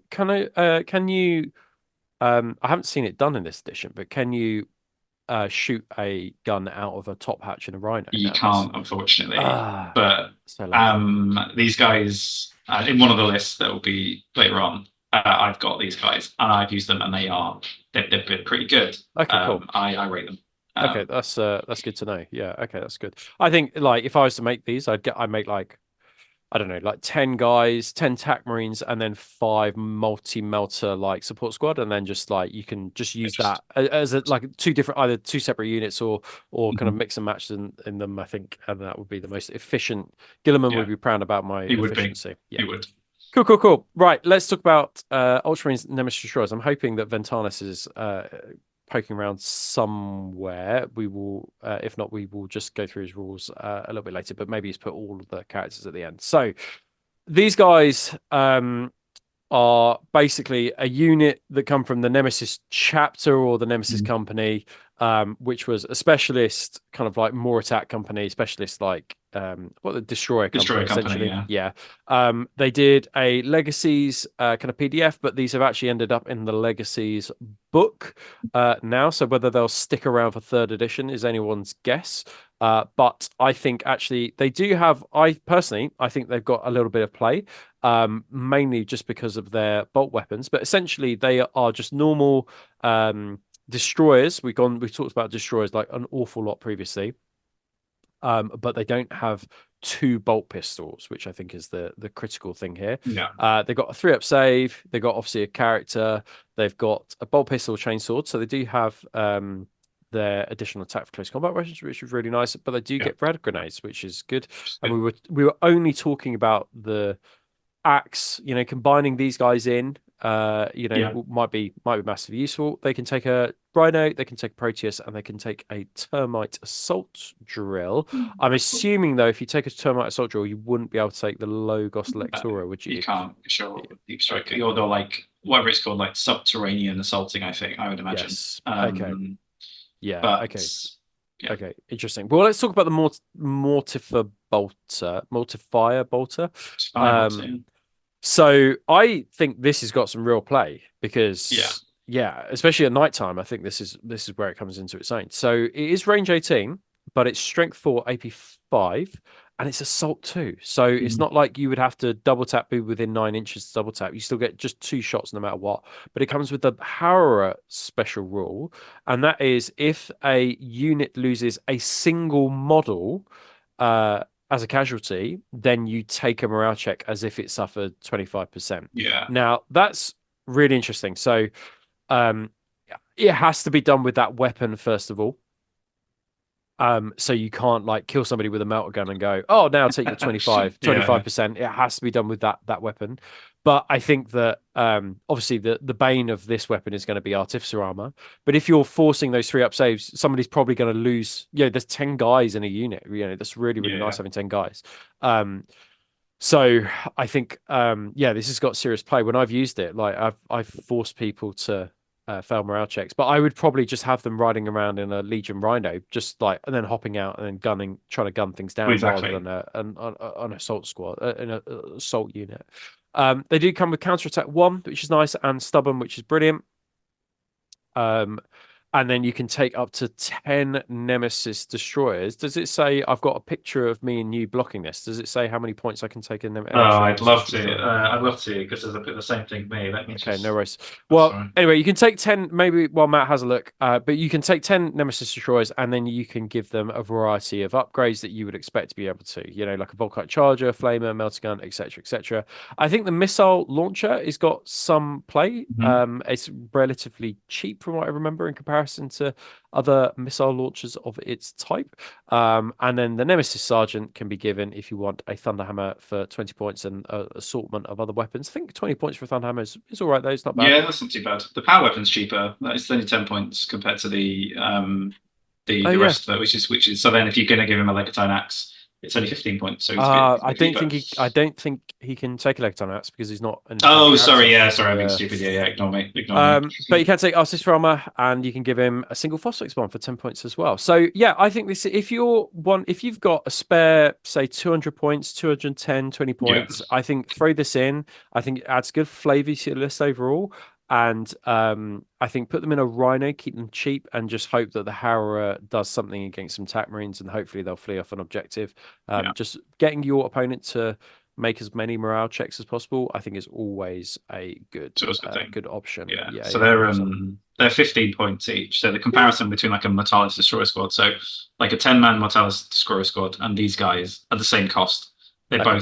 They end up being I think 165 points, Okay. and then extra Mortalis Destroyers are 12 points, and these guys are 15 points. So they're a Okay. little bit more expensive. Yeah. But I think these guys just in bulk, just with bolters, you Yeah. could maybe throw in. I would probably throw in if you're going to throw in a special weapon, one of the assault weapons because I played these and I put plasma guns in there and I just felt a bit rubbish that I couldn't Yeah. Couldn't charge with charge. them Yeah. because it's like because the Bradford grenades. I mean, it's even if you're targeting tactical marines, right? Mhm. Something that's political thought. You've still got 3 attacks guy, Yeah. and then toughness 3 because red grenades Mm. like it's pretty good. Yeah. So Okay, cool. Yeah. So yeah, I think these have got some play. They're not an auto include, but I think if you want to add some flavor to your list, then include definitely. these because they're pretty cool. Cool. Oh, Let's yeah. have a look at what other units we've got. So, Mm. oh, mama. So Oh, these, mama. I'm hoping this is the updated version, but as I say, there's a screen blocking us. But So I've got basically, they are 100 and they're now 190 points they are. They essentially. got a Yeah. big point. I think Um. overall the unit it's now like 70 points more. Yeah. Like it's a lot. It's a lot more. Yeah. Rightly so. So basically, the best equivalent I would say are these are more survivable Dark Furies, but they can't take multiple sergeants. But it doesn't matter because they can't take multiple sergeants because they all come with a 2-up save. They are really really good. So most importantly, the weapon skill 5. They come with jump packs. Obviously, they've got their movement 12, etc., etc. They all come with a 2-up save, and then they have 2 attacks base. I'm assuming 2 attacks base because Yeah, 2 attacks base. Yeah. yeah, cool. They come with an Aegean or Argean power sword. We'll talk about that in a second. A bolt pistol. But what's most important is the power sword isn't specialist, so it's just a normal melee weapon. So they actually have 3 attack space and then 4 on the charge. And then they come with all their frag and crack grenades. They are chosen warriors. Course. Excellent, like so good being chosen warriors, and they are of course infantry, which means that they get all the buffs from Gilliman They and do all the indeed. buffs from the Logos Lectora. So expect these coming at you at weapon skill 6 because these are going to be a really scary prospect. They are 25 points each, and they can be given a variety of different weapons. But you're going to I take none of them.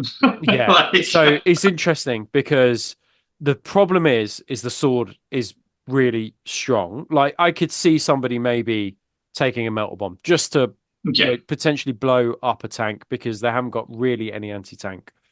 I could see somebody maybe taking a thunder hammer just for the challenges, especially yeah, if it's your only close combat unit. You might be like, I might need it. yeah. But Because the let's talk. sergeant's 3 attacks as well. Yeah. Okay. So Yeah. So that's even better, right? So let's talk about the sword, and then we'll talk about the actual kind of blade of wisdom. So the sword is strength user. It's AP3, as you might expect a sword to be, but it is rending 5 up, and it's duelist edge. Now the duelist edge will help because they're chosen warriors, so yeah, it'll be +1 initiative. That's great, all fine and dandy. But it's the rending 5 up that makes these really frightening because they're an automatic wound on a 5 up. So, dreadnoughts are going to really fear these guys, and they're going to be AP2 as well. Like, you're going to take down, if you've got a squad of 10 of these guys, more likely than not, you're going to take down a dread yeah. initiative 4, right? Yeah, pretty scary. Now, what makes them even a scarier prospect is their Blade of Wisdom rule. So, it's quite confusing because this is to do with shooting and then the effects it has on melee. So when rolling to hit for a model with this special rule as part of an attack with a weapon that has the melee type on any turn in which they're part of a successful charge against a unit, add +1 to the result of the roll if the enemy unit targeted by the attack was already being the target of another friendly unit composed entirely of models with the Ultramarine special rule in the preceding shooting phase. So basically, what that means is I could shoot a unit with attack squad, just rapid fire at them or fire from far away, but they only need to be a target of that unit. They don't even need to hit, I don't think. And then the Locutarus, if they charge and they get in, they will then get +1 to hit. So if you think about your weapon skill 6 Yeah. Locutarus going in, they're going to be hitting most things on 3s, yeah, even elite units. And if you shot at that unit in the preceding turn by another unit, you're now hitting that elite just there in Terminator unit on Onto 2s, yeah. and then you're rending them on 5s. This is a really, really frightening unit.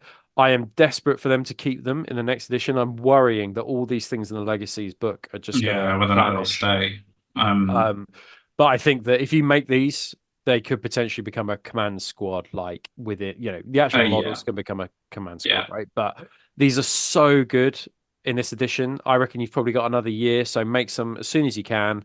And then yeah, yeah, get playing with them if you're not Streams player because they yeah. are fantastic. They're good. I've played with them quite a bit. I don't. I think you have to be careful not to overcommit them because Yes. because you are fishing for 5s. Yeah. And there will be those times where you don't do well against the dreadnought, and Yeah. then they'll just turn around and murder you. Damp you. Yeah. And they've also got 2+8, but they still will die to that high Yeah. strength, low AP So yeah, so weapon. they add up quickly. I mean, they're They over, do. I think the Dawn Breakers or Bringers, they're like for 10, it's like less than 300 points, but these are like over 300 points for Yeah, one stone. they've gone up now. I think they're What? Well, I think they're 190 base, yeah, I think they're about that and though, then aren't they? yeah, They've got real but spenny.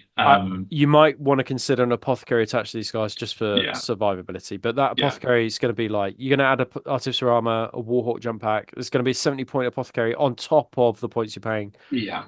Be careful of like barrage Scorpius, missiles, Well, right? Because it's I gonna think that's hurt. the thing with these like really strong Ultramarines units. So these in the suzerain is that they I think these are obviously correctly pointed. The suzerain are not, but in terms of when you start shooting at them, Yeah, they will die, yeah, and that's the thing to look out for. And also when you're playing against them, just shoot them. Yeah. because like an alt like a suzerain squad will die because Yeah. they've only got 5 of they will Yeah. die Yeah. to Two to shots. like to Laz and shoot, and like Yeah. the bloody hell, the Deridio plasma. Oh It's like mate, a yeah. strength 8 blast. You're like, shit, but pick those Yeah. up, get them in Yeah. the bin. Yeah. Like, Yeah. Yeah. so watch out. They're really, really good. And obviously everyone over them, we're saying they're really good, but they are still toughness Ultramarines. That is definitely my experience of running these. I haven't quite found the right way to go about kind of like deploying them on the battlefield or kind of getting them without with them being shot to fuck, basically. Well, Like, it's the only thing I would say. luckily for you, Rob, we have a list with them in later on that we Oh, could discuss. we could talk about that. Okay, cool, awesome. Okay, well, let's talk about the Fomentarus. Done. So these took.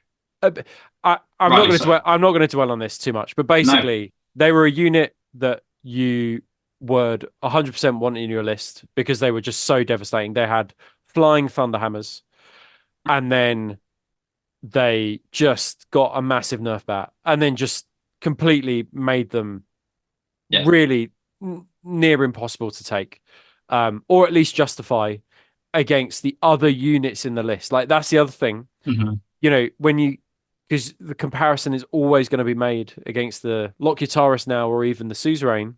You're just like, well, I might as well just take a Las Cannon Heavy Sport Squad, or I might as well just take a Volkite Heavy Sport Squad because Yeah. it's just better. These guys are like they were insanely good. They were the anti-fun. Yeah. They weren't fun to play with. They weren't fun to play against. Yeah. You had shooting thunderhammers around corners. Like, I've chatted to Will Henry. We're joking. I'd love to have taken these guys to a ZM event, Just missile going down corridors. Yeah, right? and like, but mate, bolt guns going down corridors and around Yeah, corners because yeah. it was everything. So Yeah. the idea of having a piece of string that would be 24 inches and you would like trail it Oh, around the corridors. nice. Yeah, I like that. That's good. That's really, really good. But I think they got nerfed. They should have been nerfed because they're not a fun unit. They were bloody everywhere. I didn't mind I did mind the Mirth. I just think that they needed to make them a 0 to 1 choice, and they needed to make them no more than 5 in a unit, and I think it would have been fine. Yeah, I think basically what happened was that Ultramarines players just went, and Alpha Legion players just went berserk. Yeah. And then just took loads of them when they needed only 5, and then the team were just like, well, these things are horrid, everyone's taking them and no one's having fun against them. We're just gonna, I mean, they've got so bad now that they're targeting array, which gives them a number of like buffs to shooting. You have to replace that with a power. They don't even come with a power weapon. No, they don't. Yeah, like they come with a. So yeah, I just think that just basically don't take these. Like, they are. If they had given them weapon skill 5, then it would be a different story because they would be decent elite terminators with some shooting elements on them. But they are trash when you compare them to siege tyrants as well. They are not. Yeah, I think it's the just completely. They went the other end of the spectrum with it. Yeah. And I'm not saying that as like I'm complaining like, oh, I want all the best toys. Like, I'm not saying that. It's just why would you fact, isn't it? Why would you ever take them? There's literally no reason to. I think it would have been better like in the 1.0 rules when they could take like autocannons, like just mix them up, do that instead. That would be really cool. Yeah. But I mean, mate, I've got a little pot with my graveyard of Cyclone missile launchers that I ripped off. And now I've got a 10-man Terminator squad, which was really fun to play with. And I was like, oh, that's great. And I had to go with that. So, fair play. Awesome. Okay, don't take them. They're trash. Don't take them. Yeah, they're just not good. Yeah. Cool. Here we go. Some characters. Right. I have taken, let me tell you about Remus Fontanus. I take him in every game, and great. Every time I find him so lackluster. Yeah.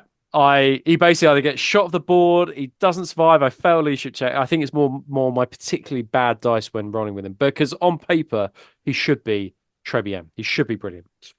So he basically has this kind of like weird Praetor Centurion stat line. Yeah. But essentially he's got like a Praetor stat line, but with weapon skill 5. And 3 Yeah, no, it is a Praetor stat line, actually. He's like a weapon skill 5 Praetor, yeah. Yeah, okay, that's interesting. And he's got 175 points. He's got a load of war gear. The most notable things is the Iron Halo. Brilliant. Yeah. 4 up in Bun. Fantastic. He's got a Nuncio Vox. That's going to be pretty good for leadership checks. Actually, not so much, because he comes with a banner, which means that it's just Leadership September. 10. Yep. But I suppose he's not stubborn. Yeah, so he So, will he so will having not be the affected. massive, Yeah, yeah, would be useful. He's got a melter bomb, which is nice. He's got a Legion standard, which we've talked about lots before on the channel, but basically he's leadership 10 and then gives a bubble of that around. Um, and he's got artificer armor. He's got Master of the Legion, which is massively useful because you can take him and the Logos Lectora. And he comes with the Warlord trait Resolute Planning. Now, essentially, what this means is any infantry unit, if he's in the army and is the warlord, any, and I'm just going to repeat this, any infantry any unit that is within 3 inches of an objective, and it's at least one model within 3 inches of an objective, automatically pass leadership and morale checks.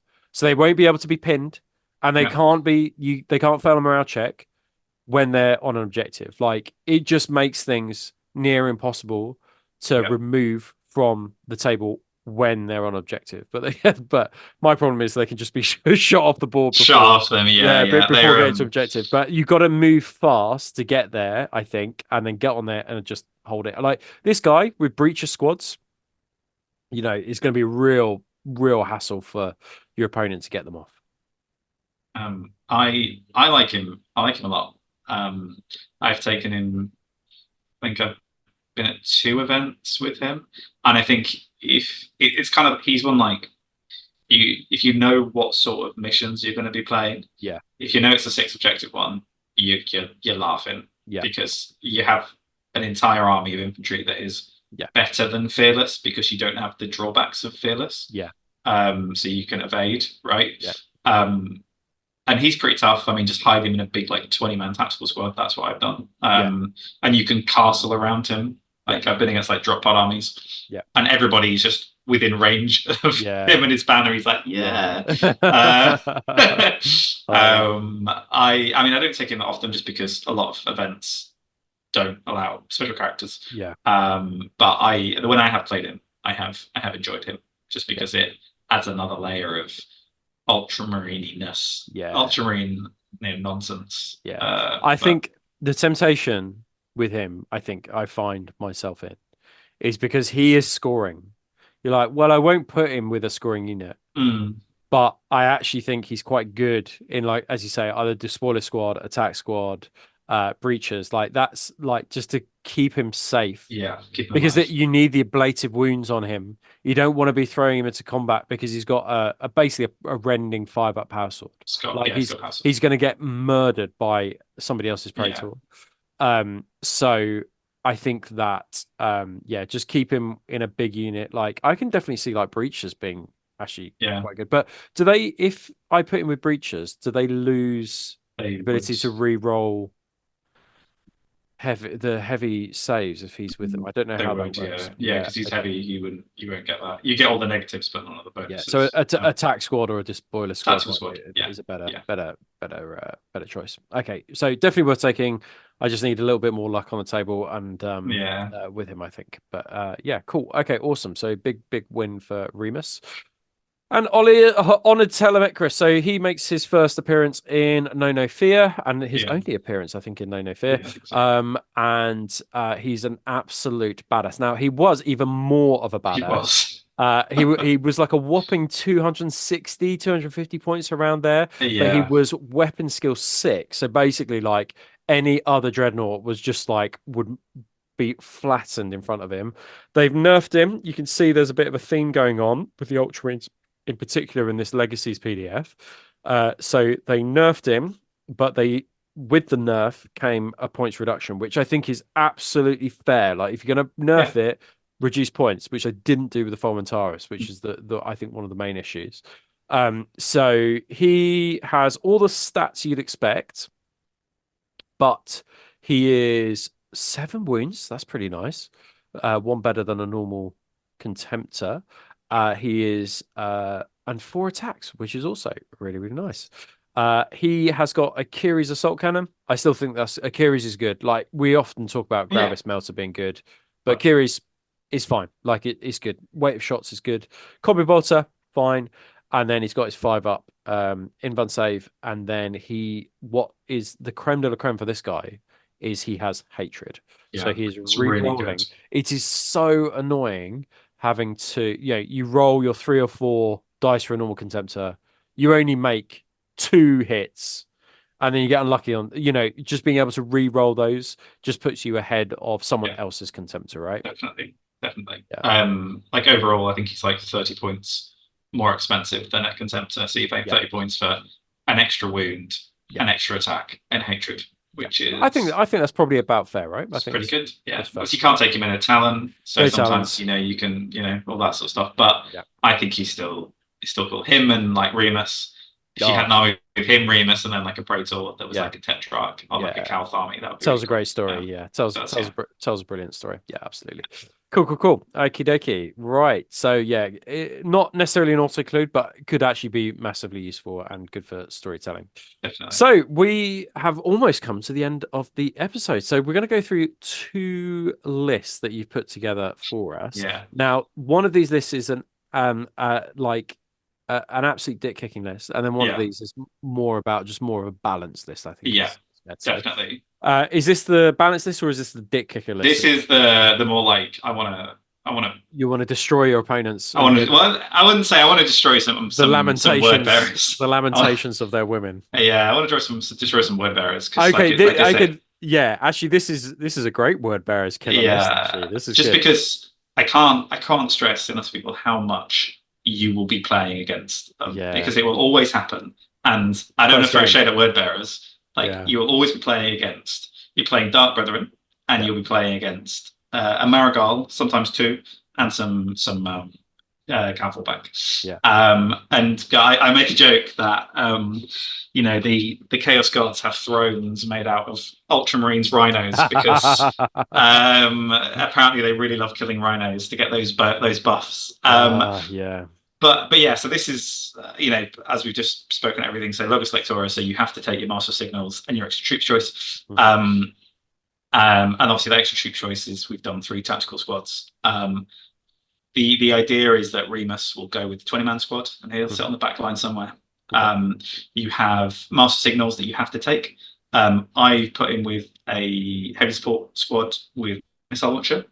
So that was interesting when I read this. So why missile launchers instead of, say, las cannons or Volkais? It was points more than anything, and I just wanted to do something that wasn't just the cookie cutter of because like this is like an 8 out of 10. Yeah, and I just didn't want it to be a 10 out of 10. 10 out of 10. You could cut a Proteus here, and you could put las cannons if you wanted to do that. Even a 1 suzerain from each. One suzerain would do it, right?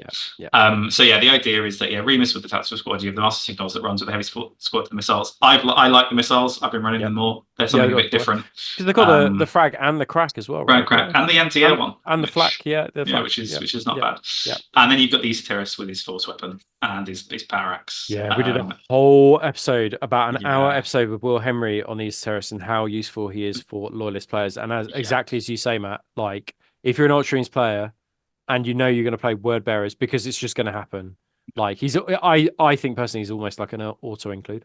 Yeah, because he'll either mind bullet, Galball back, or he'll debuff them. He's also obviously great against it's stuff. The debuffing, I think. Then combined, we'll talk about Thunderhammers in a bit, but the debuffing is the issue. The thing for me. So then you have like the core of the list, which is your 2 tactical squads in Rhinos with a heavy bolter. So these guys will effectively be there to paint targets for everything else. And then you have an Apothecary, which goes with the tactical squad and Remus. You have the real spicy juiciness of 20 suzerain. It's 2 units with the Raider, just double las. I haven't upgraded the Pintle one. I think it's a bit of a trap. I think for an extra las shot, it's quite a lot of points. I'd rather save it. These guys as well can paint targets for your shooting because they've got searchlights and they can fire independently everything because they've got their power of the machine spirit. You've got your Contemptor Talon. I mean, you do need to run them as a Talon because I've got 4 of these choice. So they've got double Gravis Melter. They will effectively run behind the suzerain because what suzerain work really well with is 8 melter shots to back Mhm. them up to crack Yeah. open any tanks. Okay. Yeah. That makes sense. And then you've got 3 individual Proteus with 2 bucket culverins Yeah. because it's the sheer amount of firepower that Yeah. these things kick out, Yeah. and they'll take out your heavy support teams. Yeah. Sure, you return fire on one, and one will die. Yeah. And then obviously you've got the heavy support squad. Yeah. Generally, as I said, this doesn't. You can obviously start with the roll to hit, the shooting one, where it's called hold fast first, because you can move up with all of your tanks. So your suzerain are moving up, your tactical squads are moving up. Remus hopefully is just sitting on an objective somewhere, and then all your speeders and dreadnoughts all can move up with impunity, whilst all your shooting is twin linked for a turn. All of your infantry shooting is twin linked, so you've got your heavy support squads. And like I said, this will kill pretty much, I think, in a lot of stuff. It will struggle against mech because mech are just hard.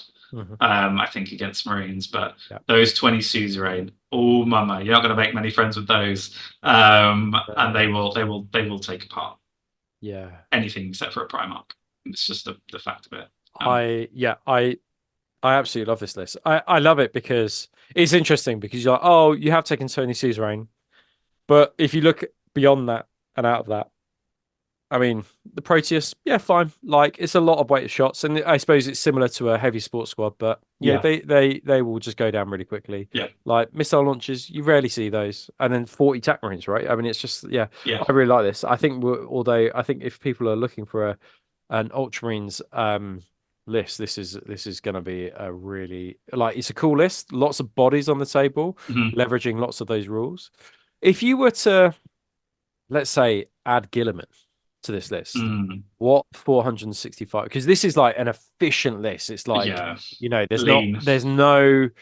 there's not much give in this list. Where would you go? Okay, well, I would remove X, Y, and Z in order to put Guilliman in. So Remus goes. Okay, yeah, makes sense. Because you don't need him anymore. Yeah. You would probably. I would be half tempted to take out one of the suzerain squads as well. Okay. And then you would have Guilliman with 20 despoilers. Yeah. Instead of the tactical marines. Okay. And then because they just run up the board. Yeah. I think actually maybe I'd be half tempted because I just maybe want to go heavier combat with it. So remove Remus, remove the Esoterist, and then a Proteus or however many you need to take out to make room for Guilliman.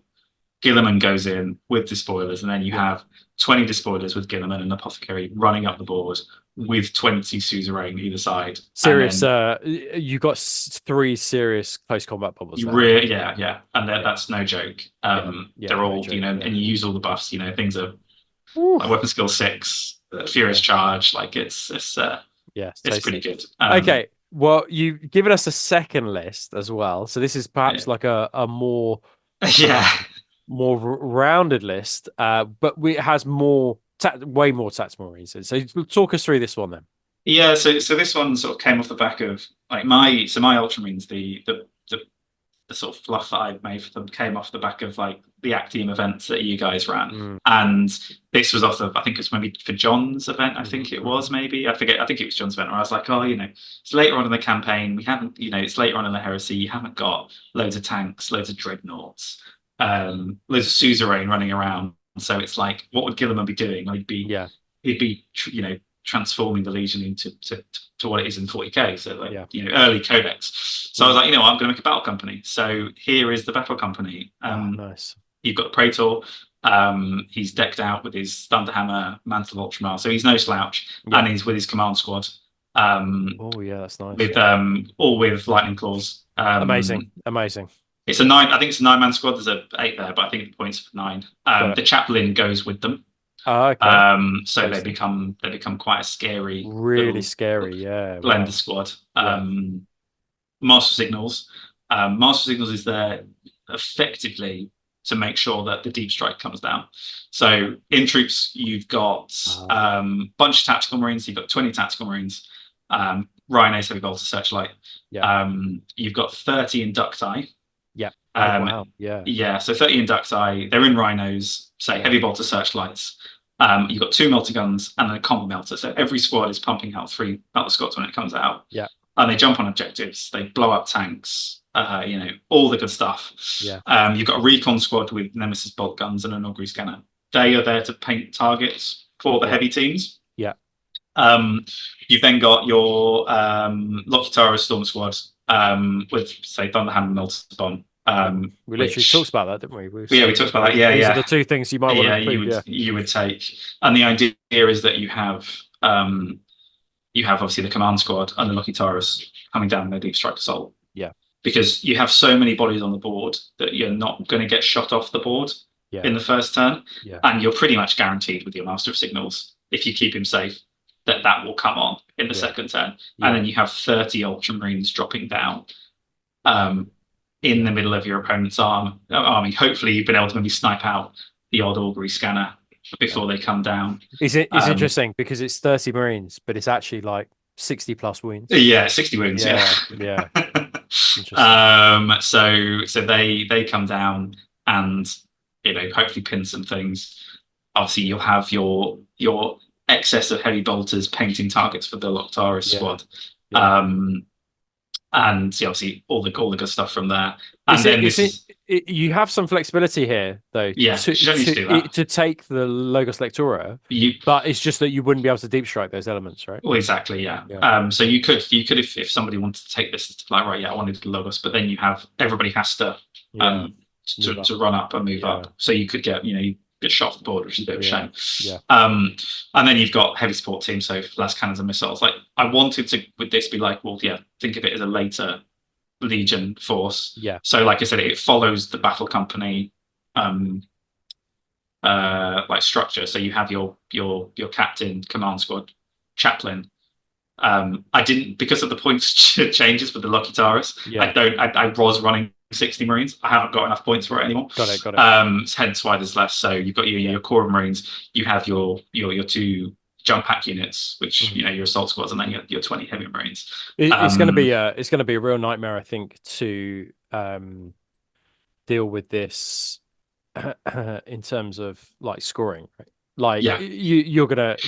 I mean, you could potentially drop the chaplain if you wanted to, and add Remus Ventanis in. You could, and then you're gonna have a real tough time against this list. Yeah, it's It was so I played with this. I played against Word Bearers, and I just outscored it. Scored. It was and I had a plucky Rhino heavy bolter gun down a Word Bearers Praetor, which was a lot of fun. It's like he was like, yeah, like that was, and then I played against Mech and World Eaters with this as well, and that was a list where I was like, because it was Silas. He was playing the Myrmidon Plasma squad, and I was like, I can't deep strike this unit, all these units, because they'll die. So everything did just run across the board, and there were too many bodies to deal with. To deal with, it was again, and that's actually interesting because if you decide to run them up the board, you have to deal with each of those threats, which leaves the attack Marines unmolested. Because if you don't deal with those threats, they're gonna fuck your shit up, aren't they? I mean, that's the problem. They will. So you're kind of between a rock and a hard place, which is you fight the scoring battle, or you fight the close combat battle. Yeah, interesting. And all the infantry will still do work. Like tactical Marines will. My favourite thing with tactical squads is to kill things like headhunters with them, because they've only got 1 wound, and you just shoot them, and it's like, oh, okay, great. Yeah, Fury, +1 to hit as well if there's a Rhino next to them. They've only got 3+ saves on wounds, like they're going to die. I like missile launchers. You snipe out characters with the Nemesis bolters, and the missile launchers then blend the 3+ saves. Like, I think you look at this, and you're like, oh god, it's just a bunch of tactical Marines. It can't be that good. And then you're like, no. There's a lot of bodies on the board. There are a lot of bodies, and like I said, you could run Remus in this, and with the Logos, and it would it would play completely differently, but it would have that security of not running away, and then everything becomes better. But I just like the deep strike element. I thought that'd be quite a cool way, because I played Logos so much. But I like that. And just a FYI for you guys watching at home, it's around 140 wounds this army. So, Just adding it up, which is a frightening prospect. yeah. Well, Matt, you've given us it was a tour de force Hmm. of Ultramarines, and I absolutely loved it, and I think I understand. I've been desperate to do this because I think I understand the list much better than I did, and actually looking through your lists, I'm definitely like I just need more bodies. Like I need more bodies on the table, and Yeah. particularly scoring now. Like it's probably worth me going away and thinking, okay, I could probably make another tax squad, and create like a couple of like melter guys, and then either have them as inducti or just have Yeah. them as a tax squad with Rhine or whatever. Yeah. And then I think that looking at this command squad, like I've got the start of a command squad, but it'd be good to add some like lightning claws, or if not lightning claws, then channelable sabers is always a Yeah. good Yeah. option, isn't it? Um, Think. I think, which is pretty cool. Yeah. They're But yeah, great. but the command squad is also scoring as well, isn't it? It So is, yeah. So, yeah, wow, so yeah, all of these, that previous army, because it had what, five, 5 or 6 scoring in yeah, it, and this yeah, has got what, one, two, 6, 7 scoring units in it. yeah, But the thing is, that's the thing the Ultramarines do so well. They play the missions so well, but yeah, they yeah. just they deal out the hurt. Oh yeah, Um, and I think it just shows the disparity sometimes between like traitors and loyalists. And some traitors are like, yeah, you get to do the pain, but you've got no scoring. Whereas yeah. Ultramarines, they do it all. Got everything. Yeah, Yeah, but yeah, they're great. cool. I think it's like playing old school, like multiple scoring unit 40k a little bit Mm. at times with them, but it's loads of bodies. I like I it. love it. Yeah, no, it's great. Well, thanks ever so much. It was a great No, no, thank you. tour de force. Indeed. And then we're just going to see out the show, but before we go, so you have a podcast of your own, don't you? Do Yeah, you want to yeah. do you want to just quickly plug the podcast, and then Um, everyone who watches this can go follow you on Instagram on the podcast, yeah, and then yeah, go sure. So download it to Spotify. it's pretty ad hoc just because I'm like terrible at doing Too it busy with painting bodies for too Ultra. busy That's the painting problem. bodies. Yeah. So it's myself and my friend Nick. And we were like, should just do it. I was on holiday at one time and I was like, should we just do it? So yeah, we just talk about heresy. It's really relaxed. It's not that frequent and it's always really nice when people are like, are you gonna do more? And I'm like, yes, promise. At some point, yeah. But yeah, we just talk about heresy, like we both go to events, so we ramble on about that. Nick really likes Black Shields. I really like Ultramarines and it's sort of a weird mix where we discuss the two. Awesome.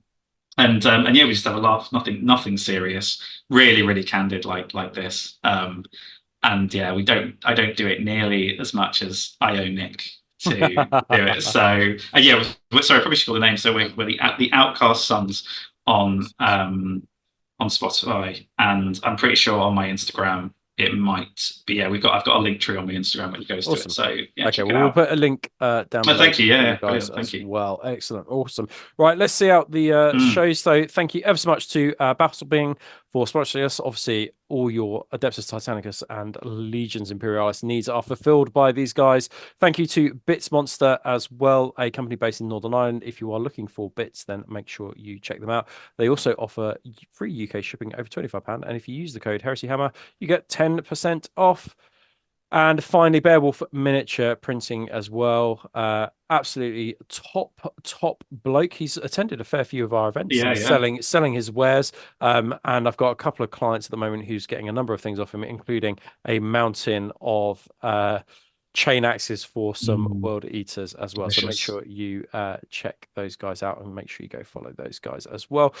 Big thank you to all our top tier Heresy Hammer patrons. If this is the first time that you guys have ever watched a Heresy Hammer episode, we've got about 3 hours in without even mentioning the Patreon once. I think that's because John is not here, but we do a number of things over on the Patreon, but these guys are our top tier supporters. We have about, I think from last count, looking at it today, over 330 paying patrons, which is absolutely great. That's But insane. I think we Yeah. have a wider community of about 500 patrons in total.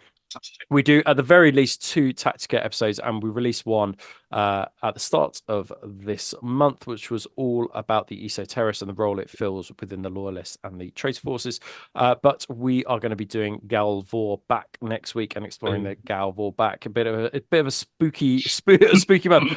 We should have saved it really for October, I think, for Halloween. But a bit of a spooky month this month. Particularly, thank you, friends of the show, our top tier Patreons. And finally from me, so make sure you use the hashtag HeresyHammer. We haven't done a community section this one because John has been keen and eager to do a whole community show. He wants to basically break up the shows into smaller segments, although this one was a big old one, but he wants to do a community show with all the news, all your photos, lists that you guys have sent in, and emails as well. So expect that one coming perhaps next week or the week after.